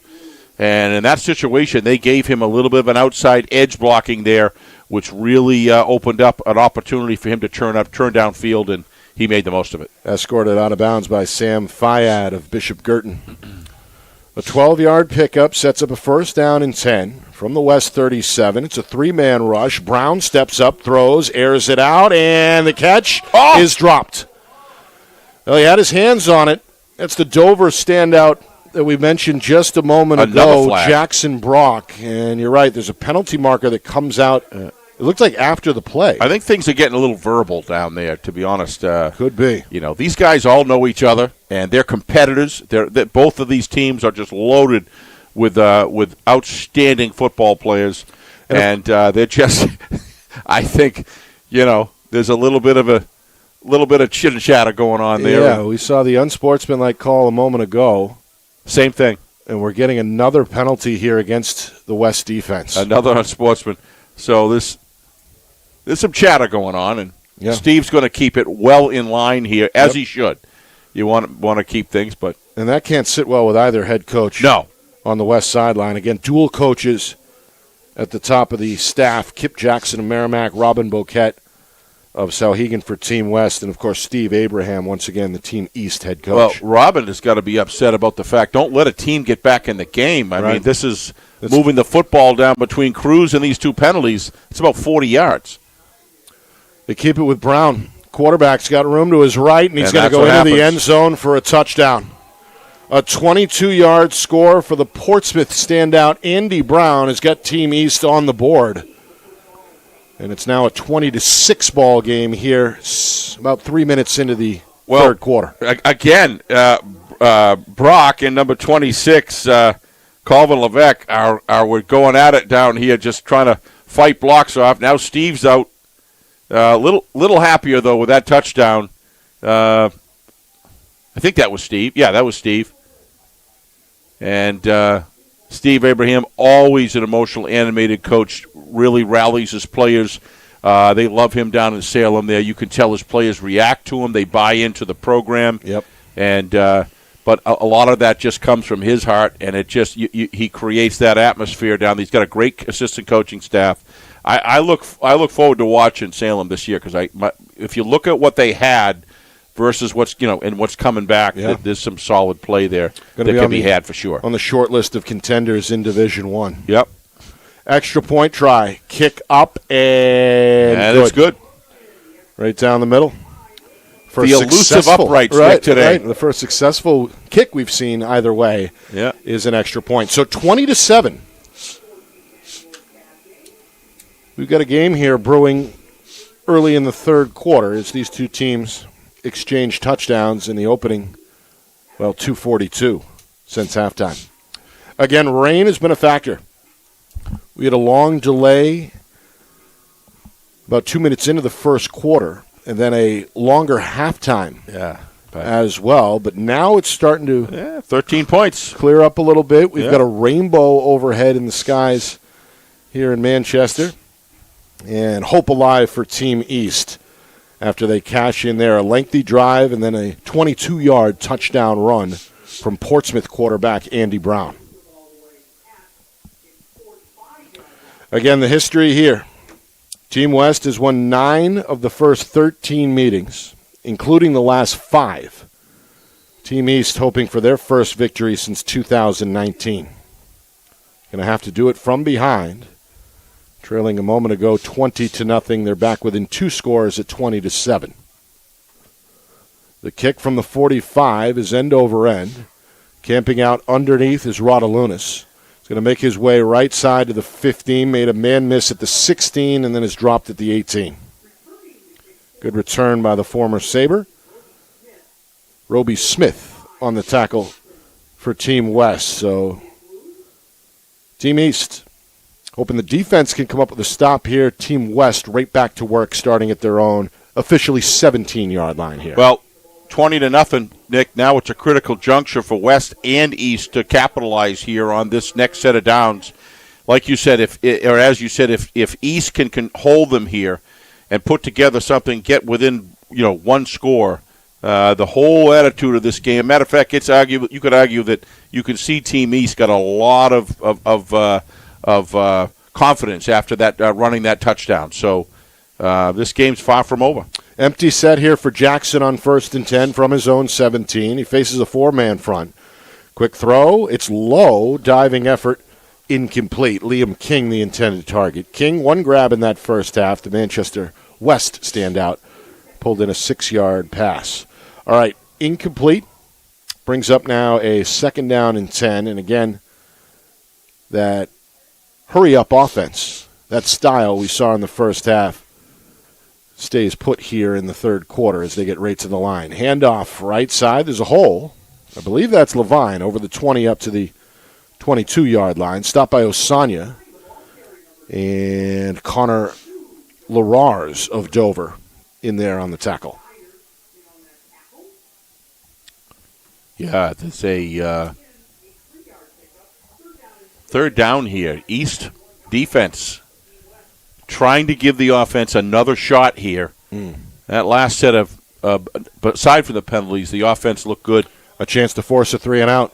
Jackson runs to his right, throws, got a man, catch made, and there's the first down. Boy. A little bit of speed after the catch as well as Liam King. Seems to be the go-to man on the drive, converts there for a big pickup on 3rd and long. Well, one of the things I like about a quarterback is when they can extend plays, and Cody Jackson has given you a demonstration today of how that is done. His offensive line has given him that opportunity to get comfortable outside the pocket, and when that happens, look out, because he's a lethal threat to run. He's a lethal threat for a deep pass, a short pass, and you're seeing look at that. He's going to escape the pocket. And lower the shoulder, pick up some positive yards up to the 39-yard line, a 4-yard scramble. To me, he's done the individual God-given talent things that have really made a huge difference in this game, which is reflective of the 20-7 score. But the ability for him to extend plays, Nick, and make things happen just really begins. Your defense starts settling in, they start getting it done, and then Cody pulls a play off like that, gets the first down, keeps his team moving. Going to take a shotgun snap on 1st down, hand off to Scott, nice and tackle. The Merrimack stud is wrapped up and dropped near the line of scrimmage. Braden Sanchez right there in on the tackle. What a great job. Wasn't going to take him on upper body to upper body. He knew exactly what to do, and give Braden credit. That is a excellent open field tackle right there. Maybe we can get that again. But the St. Thomas star, the only Saint after in the play, ball maybe. game. All right, 3rd down and 3. Nearly 5 minutes gone by third quarter. West back to the air, another completion, and another first down. Wow. Working the middle is Caden Dine. He scored on a 4-yard touchdown pass back in the first half. The Merrimack star has now 3 You're catches. going to see this open field tackle. That's just great breakdown football right there. Keeping his head up, shoulders down in the football position. Just thank you for showing that again. That's just how it's done, folks, when you take on a big guy as a cornerback. Well done, Mr. Sanchez. They get 19 from Dine, who now has 3 catches for 39 yards. They go back up the middle here on 1st and 10 and don't scratch out much, maybe a yard, as they follow the center down to the 45-yard line. I really like the play sequencing and utilizing the strengths of Cody Jackson. I think Coach Boquette and the offensive calling unit is doing a phenomenal job from upstairs right on down to the field. They're really mixing things up. The sequencing is outstanding, thinking ahead. 2nd and 9. Jackson with time, airs it out, incomplete. Yeah, that's 100% there because he stopped running his route. Cody Jackson threw it perfectly. Is that Levine? Is that Tripp? That's Tripp. Yeah, you watch him here. Watch Tripp on your lower part of your screen. You're going to see him kind of slow down and then try to catch up with it later. Probably may have still been out of reach, but you want to make sure when you run those routes, and Tripp usually always does, run them full steam ahead. Cody's going to get you. That was the big connection of the first half. Jackson to Tripp. This one is nearly intercepted as the screen pass is blown up. That's Caruso who got a hand on it but couldn't quite reel it in. Either way, a stop on 3rd down brings up 4th down and 9. That's right. This could be an interesting call. Look at this right here. This is not the best throw that Cody made. Great job.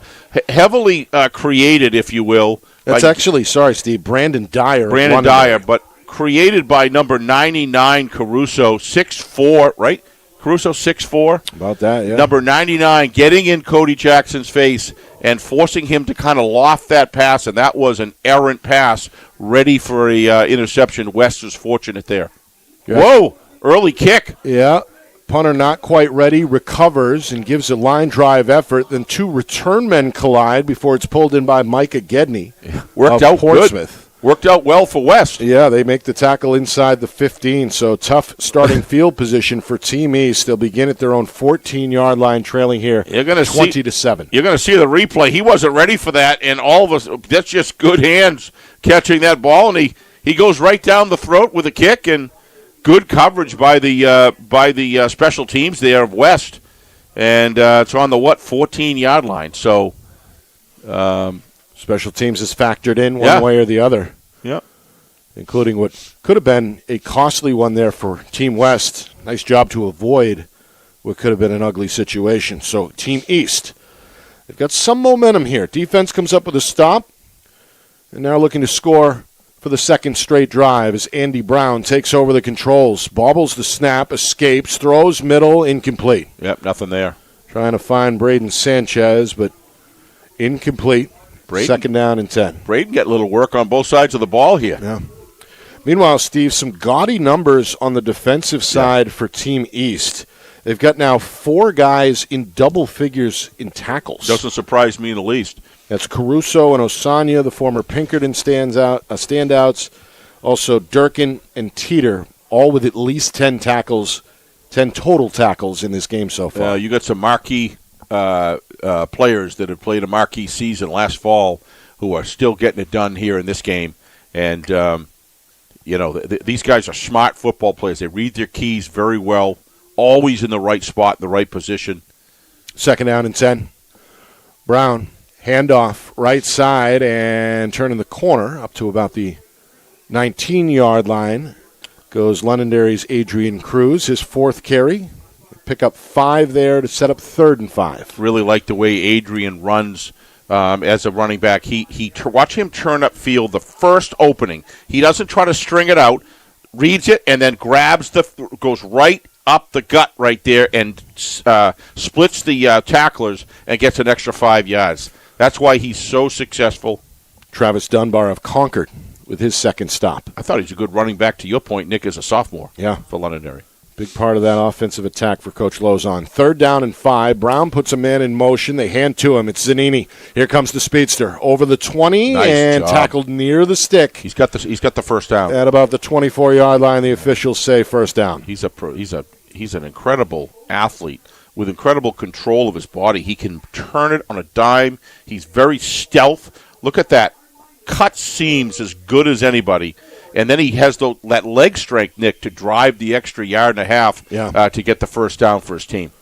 Coach Abraham, who coached him throughout his high school career, likes what he sees there. Don't underestimate his strength and his legs. First down and 10. Ball at the East 25-yard line. We're inside of 5 minutes to go here in the third quarter. West holding on to a 20-7 lead. Brown with one back to his right, 2 receivers each side, facing a 4-man rush. Escapes to his right, throws off the back foot, and that's interference. And here comes the flag, trying to find Zanini. Coverage there by Jacob Schuff of Manchester Memorial. He was the high man tackles-wise for Team West in that first half with 4, but a penalty here could give East a first down. Yeah, well, there's no question they'll get the first down, Nick, here where the infraction was. But what you see with Zanini right there is probably a good thing for Team West that he did bump that receiver, because he had him in full speed coming up downfield towards the numbers, and it was a pass that it was dead on. What a terrific pass, terrific route, and it would have been a reception, I'm sure. And who knows what Zanini would have done one-on-one with the ball after that. Meanwhile, the penalties in this third quarter are starting to add up for Team West. They had 2 unsportsmanlike calls, 30 total penalty yards on the previous drive, and they get a 15-yard pass interference here. So 45 penalty yards on 3 whistles in this third quarter. All right, a little toss here. I think that's Cruz, and he runs into a sea of red here on the edge. Double wing toss is not going to work at this juncture. They got a nice offensive set moving there. Probably want to run back to that. Ben Ryder of Concord was there to meet him at the 40-yard line. No gain on the play, 2nd and 10. Yep. Inside of 4 minutes here, third quarter. Well, if you're just joining us, Team West trying to win their 6th straight CHaD East-West High School football all-star game. They led 20-0 early in this third quarter. Team East got some of that back on their previous drive and now face a 2nd down and 10. It's back to Zanini. He's in trouble, cuts it up, makes a man miss, dances over the 40, and fights his way up to the 43-yard line. Yeah. May have turned a loss into a gain there. Team West really well-positioned to defend against the double wing offense, Nick, or the toss, whatever you want to call it. Hugh Wyatt, extremely successful with that. But really, really a tight formation, and West's strength and power on the defensive line, Nick, is kind of closing it right off. That was all Zanini for the gain right there. Yep. That was really a loss for all intents and purposes. But, boy, he's prolific. He is very difficult to bring down and catch, or catch and bring down. 3 minutes to go, third quarter. Big third down here for Team East, 3rd and 7. Trying to find midfield to move the sticks. And again, 4 receivers, 3 strong side right. Team West, they may blitz here. Brown again in the gun. Takes the snap, steps, throws. Left side, incomplete. Foot race there. Santa Suazo, the intended target. Those 2 did hook up for a big gainer of 45 yards back in the first half. Can't do so here. It's 4th and 7. You're going to see Michael Fiengo, Nick, number 2, slow that runner down without creating interference. That was very cleverly done. Watch the defender here, and he did it right to a T where you don't obstruct, but you kind of get in the way of, and he kind of slowed him down, stuck with him, and he just couldn't. The throw was out ahead. And he slowed him down just enough, forced him outside a little bit, give a little bit of that shoulder pressure without actually hitting him with your hands or your elbows. And that's well done. Shea Egan of Merrimack making Coach Kip Jackson proud. Yep. All right, 4th down.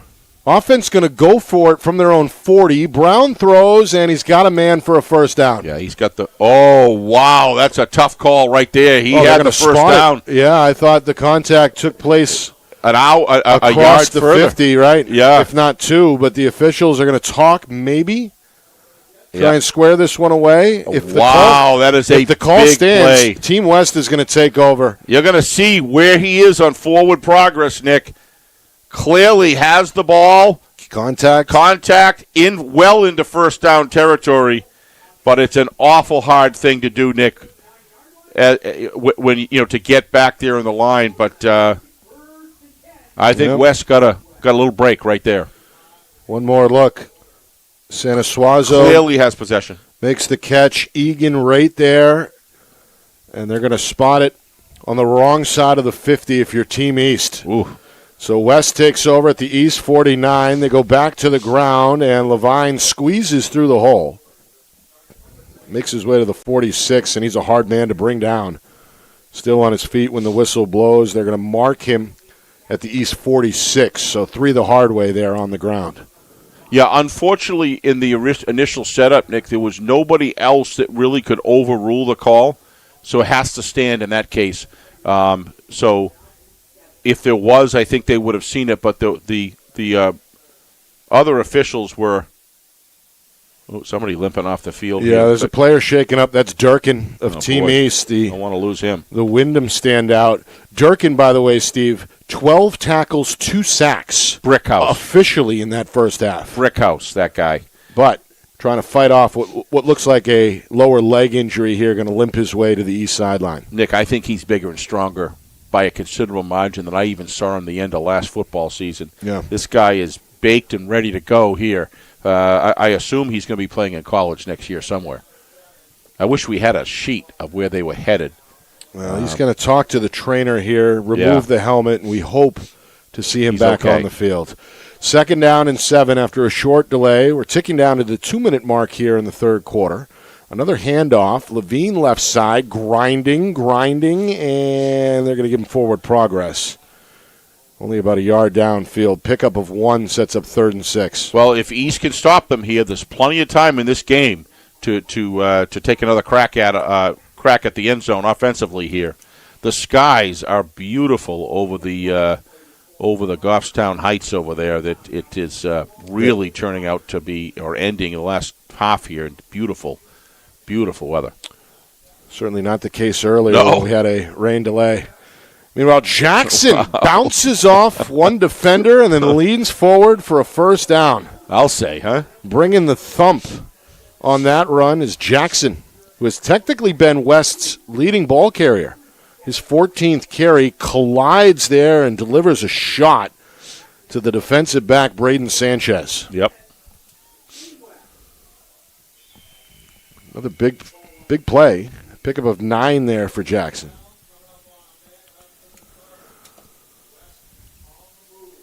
First down again. Jackson back to the air. Got him. Trying to find Tripp. There's the catch, and he's out of bounds at the 5-yard line. Boy. 31-yard hookup. The 2 former high school teammates have shined here as they connect once again for a big game. Well, you're going to see Tripp here. Dude, this guy's incredible. Watch how he controls his body. He gets separation, controls that. That's Randy Moss style right there. And it drew some oohs and ahs from the press box. Oh, for why sure. wouldn't you? One of the prettier plays we've seen tonight. Meanwhile, a whistle down on the field is going to stop the clock with $1:12 to go. Football at the 5-yard line. And we got a timeout, I believe, here by Team East. Well, number 22, I said he may have been a little slow there on the previous. I said, boy, you got to make sure you run your route. Well, that's Mr. Tripp that we know right there over and over again all game. And that if you're looking for a model of how to model getting separation from your defender and using that big, strong body, he did it right there. Part of that may be attributed to his basketball background, no doubt. as he was the starting big man all season long for Nashua South. Nick, as a former standout basketball player, you know. I don't know if I was a standout, but I was certainly a former basketball player. So I've been told, Nick. I'll tell you, I've been told that. So, but regardless, that skill getting set separation can translate for sure. And we saw it there. How about Tripp now, Steve? 6 catches for 91 yards. I'm going to say, how about Jackson Tripp for that? But right. Tripp is a receiver that you want to throw to because he's tough to bring down. He runs very good routes, and he gets separation, and he's just got a big radius, Nick, to catch a ball. Here we go. Got a 1st and goal at the 5. West looking to retake a 3-score lead out in front 20-7 with just over a minute to go in this third quarter. It's Jackson, the quarterback. The running back is the Merrimack standout, Shea Scott. And they call Scott's number. He hesitates, hits the gas, spins his way down inside the 5, fighting for the 4. They're going to stop him at about the 1-yard line. Wow, he got good forward progress right there. Certainly did. Yep. Grinding out 4 yards there. Kept his feet moving. Merrimack has been well represented. Scott's been a big part of the game plan for Coach Jackson and Coach Boquette. Certainly has. And now, once again, East has their back to the wall here. The football at the 1-yard line, 45 seconds to play in this third quarter. 2nd and goal. And Jackson's got the offense ready to go yet again. Osanya in the middle linebacker right now. They're going to bring a blitz. They run left. Yeah. There's a hole, and there's a touchdown. Yeah, they brought down the tight end, I believe, number 85, and I believe it's 85. I think they brought the no, maybe it was 65. Let's take a look. Let's see who that is. 1-yard touchdown run for Shea Scott. Watch the block. Watch 65. Completely caves it in. What a great job right there. 65. That's Joshua Town. Of Fall Mountain, 6'6", 265. Let me tell you, Josh, from way up in Fall Mountain, he came down to play a game. That is good interior blocking. Use that big, strong body to be able to seal it off and give his running back the opportunity in a lane to get into the zone. Kick up and good. 27-7 is the West lead, and it comes with 30 seconds even remaining to play in this third quarter. Been a fun game so far. Team West looking for their 6th straight win. Opened the game with a long drive, but were stopped at the 1-yard line. East responded with a 94-yard drive, but missed a 22-yard field goal. We had a scoreless first quarter. Second quarter, Cody Jackson, a 2-yard run, got Team West on the board. The extra point try missed. 6-0 in favor of West. They double that up on a Jackson to Caden Dine connection, a 4-yard touchdown. 2-point try from Jackson was good.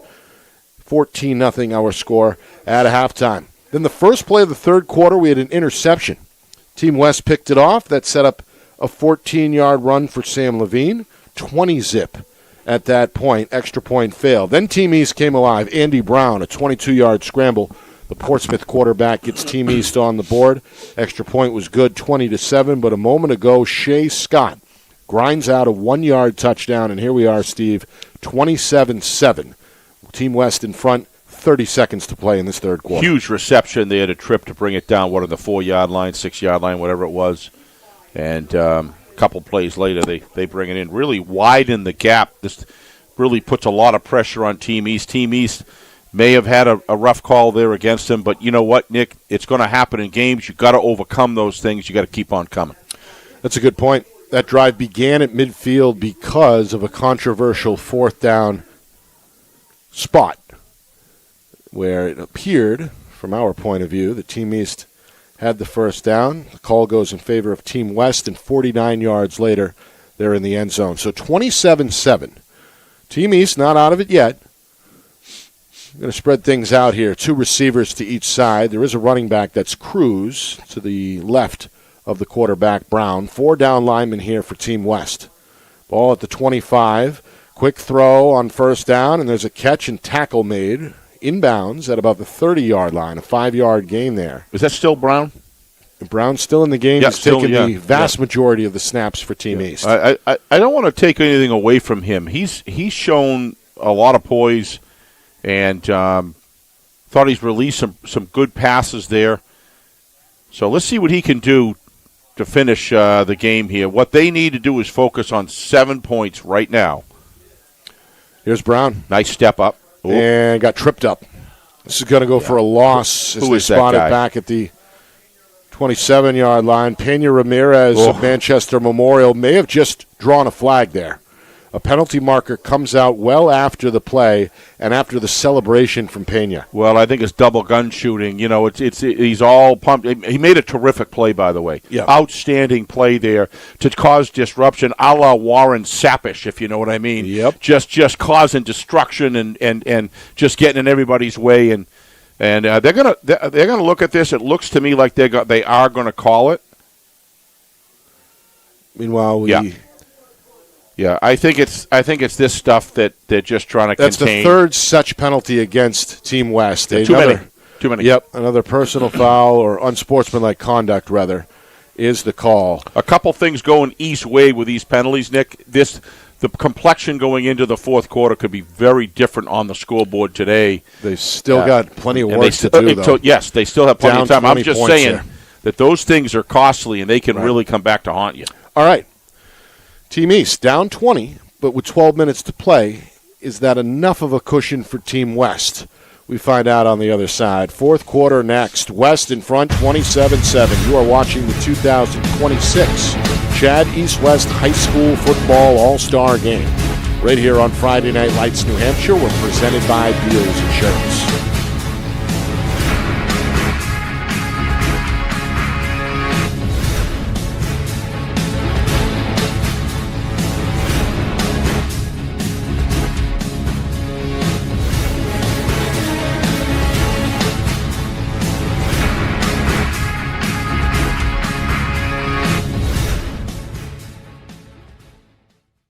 Our broadcast today, as it always is brought to you by Beals Insurance Agency, with locations now in both Bedford and Londonderry. Whether you need home, auto, or business insurance, Beals Insurance will get you both the price and quality coverage that's right for you. Just call 603-471-9999 or visit BealsInsurance.com to request a free quote and start saving money today. Again, that's BealsInsurance.com. We're set for the fourth quarter here in Manchester. West with a big lead over Team East, 27-7 in this 2026 CHaD East-West New Hampshire High School Football All-Star Game. Nick Anastas, Steve Beals with you from Friday Night Lights, New Hampshire, as we get the summer underway. And say goodbye to the class of 2026 is... Well, to be selected to this game, quite the honor. Now in its 14th edition. Absolutely. Since it was founded by founder Nick Valis back in 2012. Such an opportunity, while obviously the philanthropy is the center of it. But these guys to be able to meet again as a group that played against each other, and then half of them are playing together, it's just a great thing. I give Nick Valis and the whole administrative team and Dartmouth Hitchcock Health Care, just keep this thing going. And I'll tell you, these fans have put up with it tonight out there in the elements. Yeah, two delays. And they're all back. It's incredible. Two delays, one early in the first quarter due to thunder, and then a heavy rain downpour at halftime extended the halftime break a bit. So the fans, those who are still here. Many. Yep. I'd say the majority here. Yep. Hoping for what should be a good fourth quarter. 27-7. Team East with the ball. They trail. They got a first down and 10 from their own 42. And a right side run is going to produce some yards. Yeah, well, Cruz finds something from nothing. Again, he's something. Cruz, the Londonderry standout, 4 more to his total. And it's Feliciano, former Bishop Girton star, who gets another tackle for Team West. Second down and 7 officially. That clock ticking. We were originally hoping for 4 15-minute quarters. The rain delay altered that plan. Quarters 2, 3, and 4 are high school standard length, 12 minutes. Brown escapes the pocket, throws a dart near side, and that's incomplete. Yep, just good defense there by number 26. Once again, Colin Levesque. Just terrific defense right there. You're going to see this. Watch how he's in control. The throw is made. Little separation that Brown saw is covered quickly, and he's in exactly the right space to be able to control the football. Gets the hand on it, deflects it, completely controls the offensive pass route. Somebody's down over here. Yeah, a rough landing at the end of that play. A little twisted. for the East receiver Micah Gedney of Portsmouth, who is still down, and the trainer is now looking at what looks like his lower leg. Nick, I'd like, if we could, to just honor these coaches for what they've done. Steve Abraham, head coach of East, Nick Alsop, Michael Bombardier back in the saddle again, Jack Byrne, Matt Case, Jay Castricone, Justin Huff, Steve Magri Jr., Steve Magri Sr., John Preston, and Stephen Quinn. If you want to do Team West, Nick, it's up to you, or I can do it myself. Head coaches Kip Jackson and Robin Boquette. Jackson of Merrimack, Boquette of Souhegan. Then you've got really an all-star list behind those two. Ryan Berry, Joe Batista, Jared Chandler, Jacob Dembro, Nick Hammond, Trevor Knight, our friend, Griffin LaFontaine, Jordan Miranda, Max Morelli, Braden Lilly, Pat O'Neill, Joe Ozog, and Andrew Provencher. What a great group. A roster. All right, third down. Brown going to air it out again. Wow. This one is overthrown. He can fire a ball, can't he? Incomplete, trying to find Jackson Brock there, but overshoots the target, and we've got a 4th and 7 now facing East. And I think both of these coaching staffs, Nick, have done an incredible job, especially defensively, getting these guys going. Yep. And offense takes a long time to really develop, and I think it's been incredible to watch. These guys have done a tremendous job on the sidelines during the year for New Hampshire football, for the young people in our state, and now they're coming here doing philanthropy. Let's just not lose sight of that. These guys are volunteering their time for this. And we know a lot of these guys, and they're quality people. So thank you very, very much on behalf of Nick and I and Friday Night Lights for their work and effort. Meanwhile, some good news for Gedney. He's up and around on the east sideline. We see now a 4th and 7. Brown, design run in trouble, and down he goes for a loss. A big 4th down stop for Team West. Pena Ramirez was in the backfield. He is a load. As was Aaron Chimalecki of Bishop Girton. Those two creating havoc, and Team West is going to take over in East territory at the 42. Look at him fight for. Oh, he took on 2 offensive linemen. Yeah, there you go. That's legal. Right, he was flagged a moment ago. He's a player for a similar celebration, but the officials give him a pass there for that 4th down sack. Absolutely, boy, he is a player, and he is active with his hands. And he's got some great moves there. And by the way, impressive. A key part of that rebuilding memorial program. Remember the last 2 years, 7-2 in 24, 7-2 again in 25 with Pena Ramirez, Jacob Schuff, and others right in the middle of the mix. Memorial football back and solid. Valenti, the Plymouth star, is back to work, trying to soften up this East front. Gets inside the 40 before he's repelled. They'll spot him at about the 38. Just over a minute gone by, 4th quarter. Team West, a comfortable lead, a 3-score advantage, 27-7, and looking for more here in East Territory. Yeah, Coach Parsons really enjoyed and appreciated Ben Valenti on his staff. You could tell he used him very, very wisely, very well, and Ben delivers all season long. We did some Plymouth games, and I got to tell you, this guy. One of which you went over 300 yards. 300 yards. Right. Yep. 2nd down. Jackson escapes a crumbling pocket and gains yards. Down at about the 36, a 3-yard scramble. That'll set up 3rd and medium here. Jackson has taken every snap for Team West. I don't think we've seen that, have we? It's been a while if we have. Yeah, if we have, it's been some years ago. We've seen 3 quarterbacks or 4 quarterbacks in a game. Right. Airing it out, left side, incomplete. You'd like to have that one back. That one there's on Jackson. He knows it. You see him put his head down.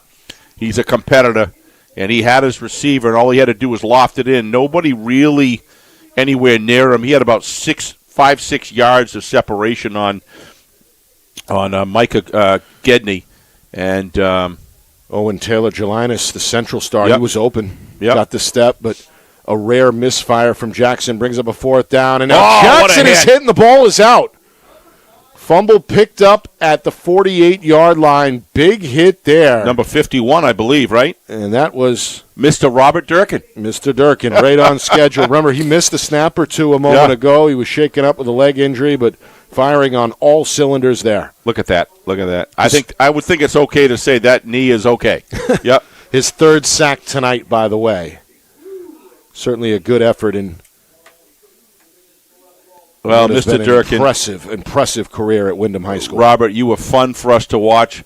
One of our places we'd love to go is up on the hill up there in Wyndham and watch some good smash mouth football. Yeah. And just an exciting atmosphere to play. One of the better tailgates. Yep. And you'll see. Some of the best food Yep. that's on tour that Friday Night Lights gets to enjoy. And yeah, they're very generous in sharing it with us. I was about to say, they're very good to us. What a great parents group. It starts, of course, with Athletic Director John Hall. Look at this. Down from there. And look at this. Breaking free for what's going to be a long touchdown. That's what they needed. A 52-yard touchdown for Adrian Cruz. The Londonderry star hit the gas and was not to be caught there. East back within 2 scores at 27-13. We're going to see it on replay here about how this man reads the offensive line and turns upfield. Watch the glance step. Watch the glance. Boom, right through, and then he knows exactly where to go. Give number 60 whatever there. I'll get his number later. He hung in there and threw a second block, which helped Cruz stay free, but he already had earned his way. This guy is a special runner. So good for so long for Coach Lozon at Londonderry.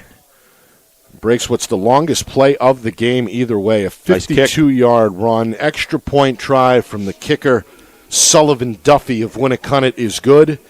He's 2 for 2 on the extra point try. So 27-14 as East looking for a lifeline here, helping their own cause. 2.5 minutes gone by in this fourth quarter. Nick, I don't know who made these rosters, but these are the nicest rosters that I've looked at in a long time. We have the coaches. Everything's organized, yellowed out the key players, color-coded, team, everything organized. I don't know who did it, but it's a model of how they should be done. Thank you. We appreciate the heights and weights as well from a broadcast perspective. And East got a little bit of energy back on the sidelines. Coach Abraham certainly fired up. And now, with inside of 10 minutes to go in this fourth quarter, what do you do here on the kick? Anything special? Or go ahead and kick it deep and play it conservative. You mean if you're East? If you're East. I think it's a little bit early. I think you ride that defense and have them earn it for you. Try to pin them deep, get the best cover that you can on special teams, and get the ball back for your football team. I think it's a little bit early to give an onside kick and give Team West something on the 45-yard line. I don't think that would be wise. But you never know. If the score is this next run down to 4 minutes, inside 5 minutes, then you have to. You're going to pull the trigger on that and just swarm the front line and hopefully come up with a ball. But I think they got time to work this more conventionally if they can. No, they're going to do it. Nope. Well, not really. It's a squib. It's a squib. It's going to break through the first 2 lines before it's picked up. It's Schuff, the Memorial Star. He's been a big part of the game defensively for Team West. First time he's touched the football, and it comes on special teams. Good return. He's out to the, 34-yard line. Yeah. Call it the 35. Good field position here for Team West. I like the call. I think if they could have made the tackle at the original point of contact, at back of the 25, they say the squib worked. I think what it is they're a little nervous about kicking it deep to 2 prolific runners, return men, and why give it to them? Allow them to special teams to do that. I've always been a big fan of that. Coach O'Reilly is a coach who just utilizes that. I think Coach Lozon, we've seen that a lot as well. They do a good job not letting special teams beat you. 3 receivers set. They go to the ground. There's a big hole. Levine to his right makes his way to the 40 before Osanya catches him. And they'll spot him at the 40 after a 5-yard pickup. That also triggers the clock. Yep. Nearly 3 minutes now gone by in the fourth. Little quick teaching moment here. One of the things you're going to see is the cornerback contains the runner. Levine, was it Levine? Contains Levine on the replay. You'll see that. Maybe we could get that after this play. We're going to see it now. Watch him run. Watch him contain. Keep him on the inside. Turn him in, and that allows a linebacker, Osanya, I believe, to come in and make the tackle. It's a screen for Tripp on second down, and the big Nashua South receiver is going to lean across the 45 and pick up a first down. A 6-yard pickup. That's all they needed. Fresh set here for Team West, another completion for Cody Jackson. Well, Cody Jackson, I've said, at the center of this game from start to all the way to current. This offensive line of West, Nick, has just been prolific as far as their ability to control the line of scrimmage and be very disciplined. And the screen game has worked as well. Very well. Scott going to dance left side and then lower the shoulder, hoping to find the 49-yard line. He does. That's a gain of 3. And again, that clock continuing to tick, tick, tick. Nearly 4 minutes in here, fourth quarter. Yeah, and I think my guess is you're going to see West continue to run it if they can get 3 yards a carry. They're looking to move the sticks at least a couple times here and get this thing down inside 4 minutes with a 2-score lead. Again, Jackson from the gun, 2 receivers to his left, fakes the handoff, runs left, shimmies at the line of scrimmage, and then dives across midfield. Right, a lot of shaking and baking for only 3 feet there, and it's now 3rd down and 6. As far as conventional, unstressful football, Nick, for East, this is a play that they must have to maintain the clock time necessary to score twice. Within reason. So this is a big play we got coming up right here. By the way, East. Another tackle for Durkin. Not the end of the world, however. 3rd down, throw, deep, catch made, on the move, inside the 10 and down inside the 5 before it's all said and done. What a throw. What a catch as well. Owen Taylor-Gelinas, the Manchester Central star, making the alumni proud there. A big pickup of 48 yards. Look at the pocket that Cody Jackson has to. Look at that! What a throw! Absolute bullet and a great pass route and relentless yards after the catch. Pretty good coverage. Didn't matter. As Michael Landmesser was there, the Alvern. It's when you throw a ball with that kind of velocity, Nick, and accuracy, it's awful hard to defend. I said it was a 48-yard pickup. I lied. It was 52, which matches the largest or longest gain of the game. Yeah, if we can go back, Ben, at some point and show what this offensive line has done for Cody's great athletic skills, they know if they give Cody time. We're going to see it here. You go back now. Watch that. Look at that offensive line. Complete vision, open vision for Cody. It was actually 48. I was wrong. Yeah, that's all right. I was right the first Nobody's time. Counting, Nick. You got it close. You got it close, bud. Another dive up the middle, and a tackle is made where? At about the 1-yard line. What you saw right there with Cody's throws during the game, it's pretty much been boilerplate that he's had that kind of a pocket to throw out of. And then all of a sudden, if it starts to collapse a little bit, he goes out, forces that outside contain, which it's just been a back-and-forth show. And whoever's done the offensive line work here for this team, coaching for Team West, has done a terrific job today. Valenti is cut down, maybe a yard in the backfield here. Yep, they're going to lose a yard. I look at the. It's going to bring up a 4th and goal from the 4-yard line. We hit the midway point here of the fourth quarter. Inside of now 6 minutes to play. See a name like Pat O'Neill on there, you probably pretty good stuff right there, as well as others. Yeah, they're pushing people around. They have from the opening drive, but fundamentally and tactfully, very sound offensive line. How many holding calls have you seen on that offensive line? I don't think one. Yeah, there you go. Most of the penalties have come against the defensive units in this one. Now, meanwhile, 4th down, they're going to wind the play clock down and then I think take a timeout. Yep, there it is from Coach Bocat. Yep. Timeout comes with just over 5 minutes to play in this fourth quarter. Decision time. Either way, Steve, well, not either way, but if they settle for 3 here, it's a 16-point lead. That's a 2-score game. 2-score game, but you got to convert 2 run-ins against the defense. I think that it's going to be an interesting call. But what I really like is Robin Boquette up to the same stuff. Clock management in the second half. The whole game, really, but in the second half, clock management at the end of the half and the end of the second half and the end of the game is key. Well, how about this? 2 touchdowns by Team West inside of 30 seconds before halftime and again at the end of the third quarter. To your point. There you go. So clock management is an art that coaches that good coaches utilize. They know when to call timeouts. Sometimes you call a clock management timeout, and other times it's about the team psychology at the time. Right. Time to go in, time to break the action. Everybody's tired. I always gave my defensive coordinator, you get one timeout each half. You call it. You don't even have to ask me. You get one. Just leave me the other two offensively, and then we can talk about if you need a second because of defense need. But you got to let your defensive coordinator have one timeout he can call on his own on the field, and it works usually pretty well. 4th down and goal. Team West, they're going to go for it. Going for the jugular here. Are you surprised? No, I'm not either. The coaches smell blood in the water. They let Jackson throw a jump ball to the corner, and the catch was made, but out of bounds.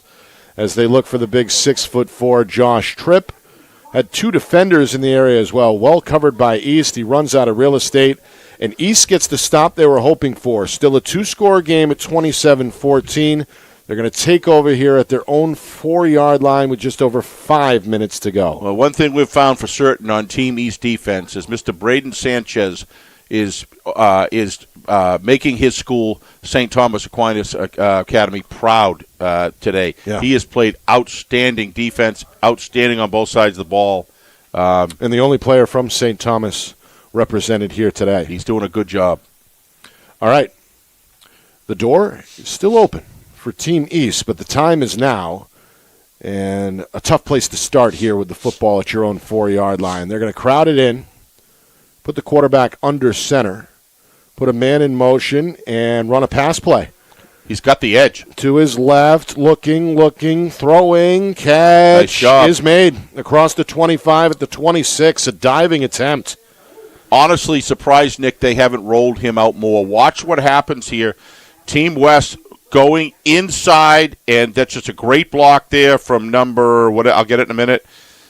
And a nice left-handed going strong side. Good timing in the pass. That's Kevin Hardy. That's his first completion tonight. Yep. As we have seen Andy Brown take most of the snaps for Team East, Hardy is going to come back out here under center after giving his team some breathing room with a 24-yard pickup. They go up the middle, and not happening. Yeah. They're going to lose yards, too. Double faked. Nobody got faked. Yep. Well, you got to – their West eye on the ball defensively tonight has been very, very solid. East is a good football. They're a good group, but West has they've just been really dialed in at key times in this game. And that clock is ticking. And that clock is ticking inside of 5 minutes right now with down to 4 minutes now. Yep, we're inside of 4 minutes. That run play triggered the clock, and now after a lengthy huddle, Team East is ready here to face a 2nd down and 12. Yeah, you got to. And Brown is back in the game. Brown with Cruz to his left, 2 receivers each side as well. Got movement along the defensive line. 4 men are now ready to rush. They flush out Brown. He runs to his right. He throws off the back foot. The catch is made near the sideline. Did he get in? The receiver wasn't ready. It's saying out of bounds. Yeah, well. Incomplete. Out of bounds, 3rd and 12 coming. But you're going to see in the outside here, the receiver's got to be thinking he's getting the ball all the time, at any time. And good effort. Good effort. By Jackson Brock, but couldn't quite get the toes down. Yep. So, 3rd and 12. Clock stopped, 3:32 to go. Reminder, after the game, stats, highlights, analysis, and a presentation down on the field for the Bo Dixon MVP Award winner. That's all coming up after the game. All right, West looking for a stop. They've got Team East on the ropes, 27-14. Team East needs 12 yards to pick up a 1st down. They fake the run, they throw over the middle, and a diving catch is made by Michael Landmesser of Alvern, his first grab. Yeah, you want a little bit more on that pass route than that, Nick. That was a very shallow route. You're looking to get yourself around 4th and 2, not 4 and 4.5. Only a gain of 8. You really need it. You want to get within a couple of yards, so everything in the playbook is online. We'll see what they do here. My guess is they'll pass, but maybe not. 4th and 4. They got some. Inside of 3 minutes now remaining. Receivers. Brown from the gun, looking left, stepping up, throwing, and incomplete. Trying to find Santa Suazo. Pass off target, and Team West is going to take over. Their 27-14 lead still intact with now 2:47 to play.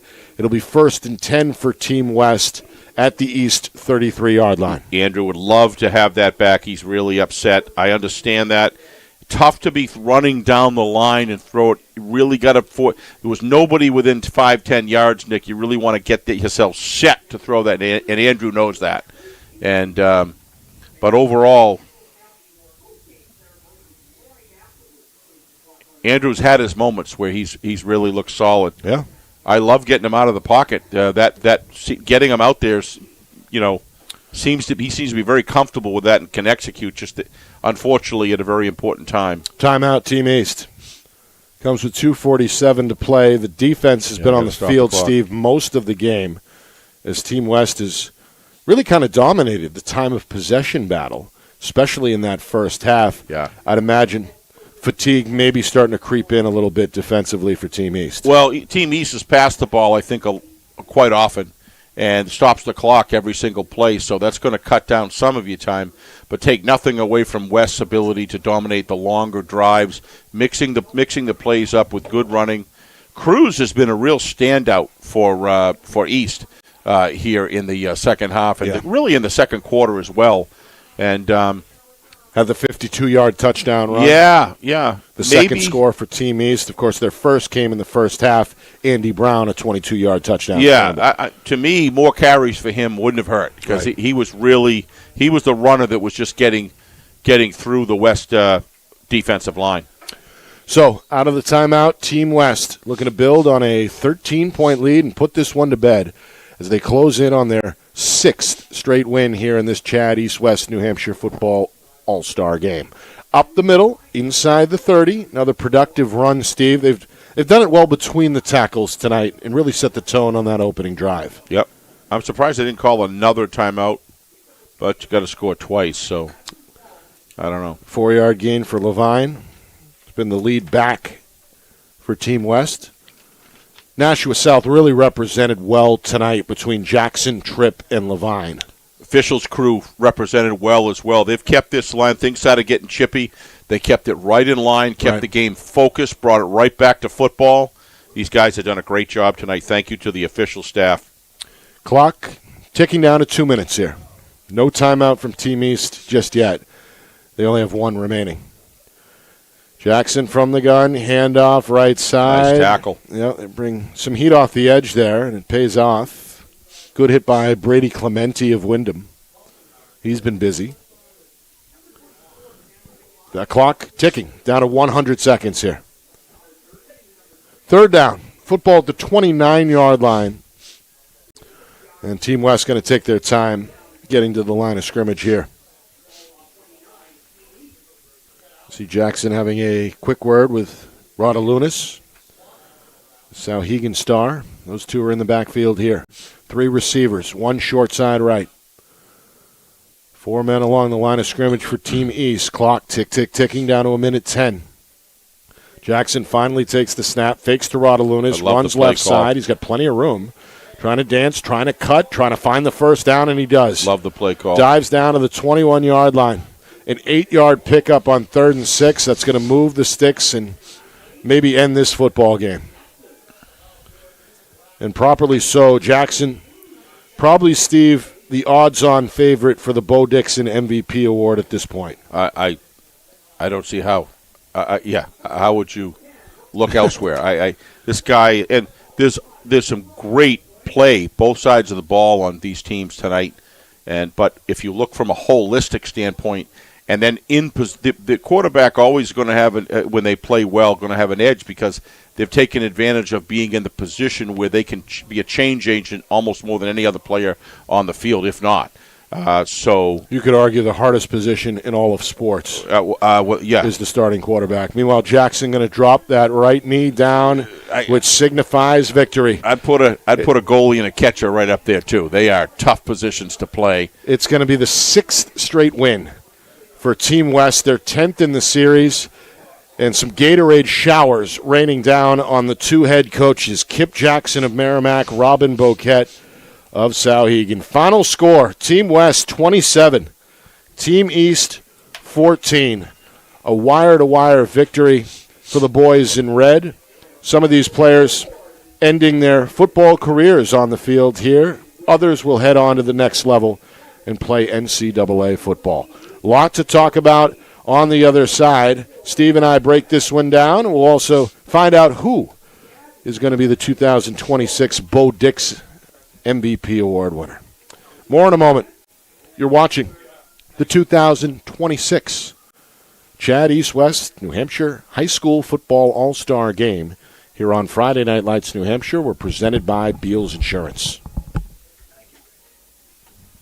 Our broadcast today, as it always is brought to you by Beals Insurance Agency, with locations now in both Bedford and Londonderry. Whether you need home, auto, or business insurance, Beals Insurance will get you both the price and quality coverage that's right for you. Just call 603-471-9999 or visit BealsInsurance.com to request a free quote and start saving money today. Again, that's BealsInsurance.com.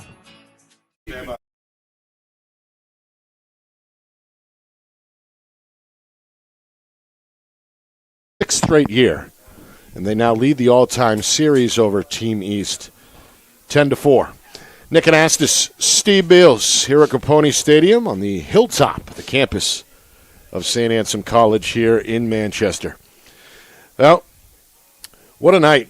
Fun football despite some of the weather interruptions. We get it in and we get it done. Team West victorious yet again. They're led by Nashua South quarterback Cody Jackson, who may or may not be the Bo Dixon MVP Award winner. Had my concerns, Nick, whether we were going to be able to get this game in or not a couple of different times, but right. Perseverance of the staff, the players, the parents, the loyalty to come back to the stadium over and over after getting in their cars. I mean, there was kind of nasty rain, but it all came together, and we got a really enjoyable second, third, and fourth quarter of football. So overall, again, very successful night for all the players, all the coaches, and the fans and the parents being able to watch all their kids one more time, but most of all for the kids that are going to benefit of the upcoming year from the financial services that they're going to be able to tap into for very difficult times in their lives, to be able to make it easier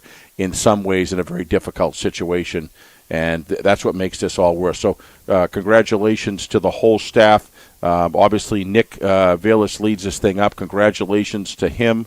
I don't think he's looking for congratulations, but I think he's thrilled about the way this thing came out with the inclement weather. It would have been tough to come back tomorrow again. Yeah. Get the game in tonight, and the second half weather was absolutely beautiful. So, Nick, it's great to be with you as well. But we talk about that when we close. But great to be back with you, and we got a taste. Get going about thinking of now. I got 60 days and counting.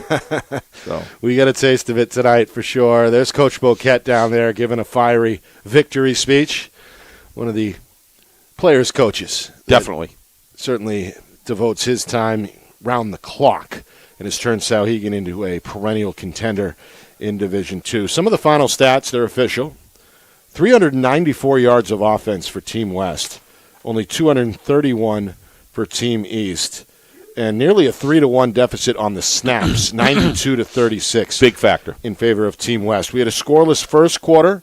2 touchdowns by Cody Jackson came in the second quarter. One on the ground, a 2-yard run, and then a 4-yard touchdown toss to Caden Dine. 14-zip was the West lead at the break.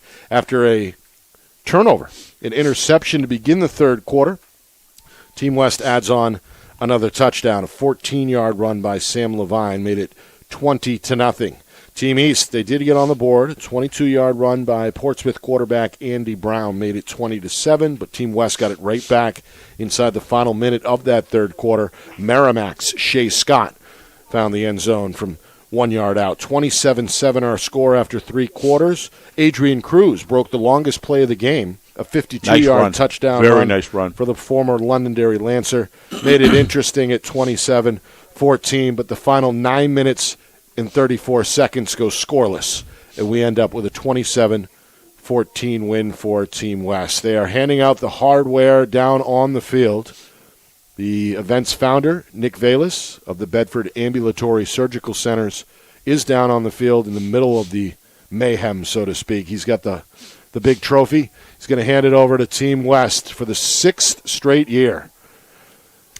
You know, Nick, as West lifts up the trophy, well-deserved tonight, by the way. Yeah. You were going through the stats there. The thing that stands out to me, all kinds of things, but time of possession, 35.41 for West, 15-19 for East.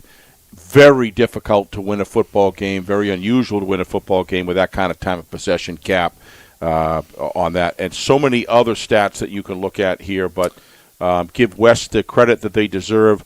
I think their offensive line as a unit was a huge change agent in this game. And you got a player that's probably, if not the best player on the field, certainly in the top 3, Cody Jackson. They protected one of the best players, and that best player did a lot of shredding tonight on the field, running the ball as well as passing it. So.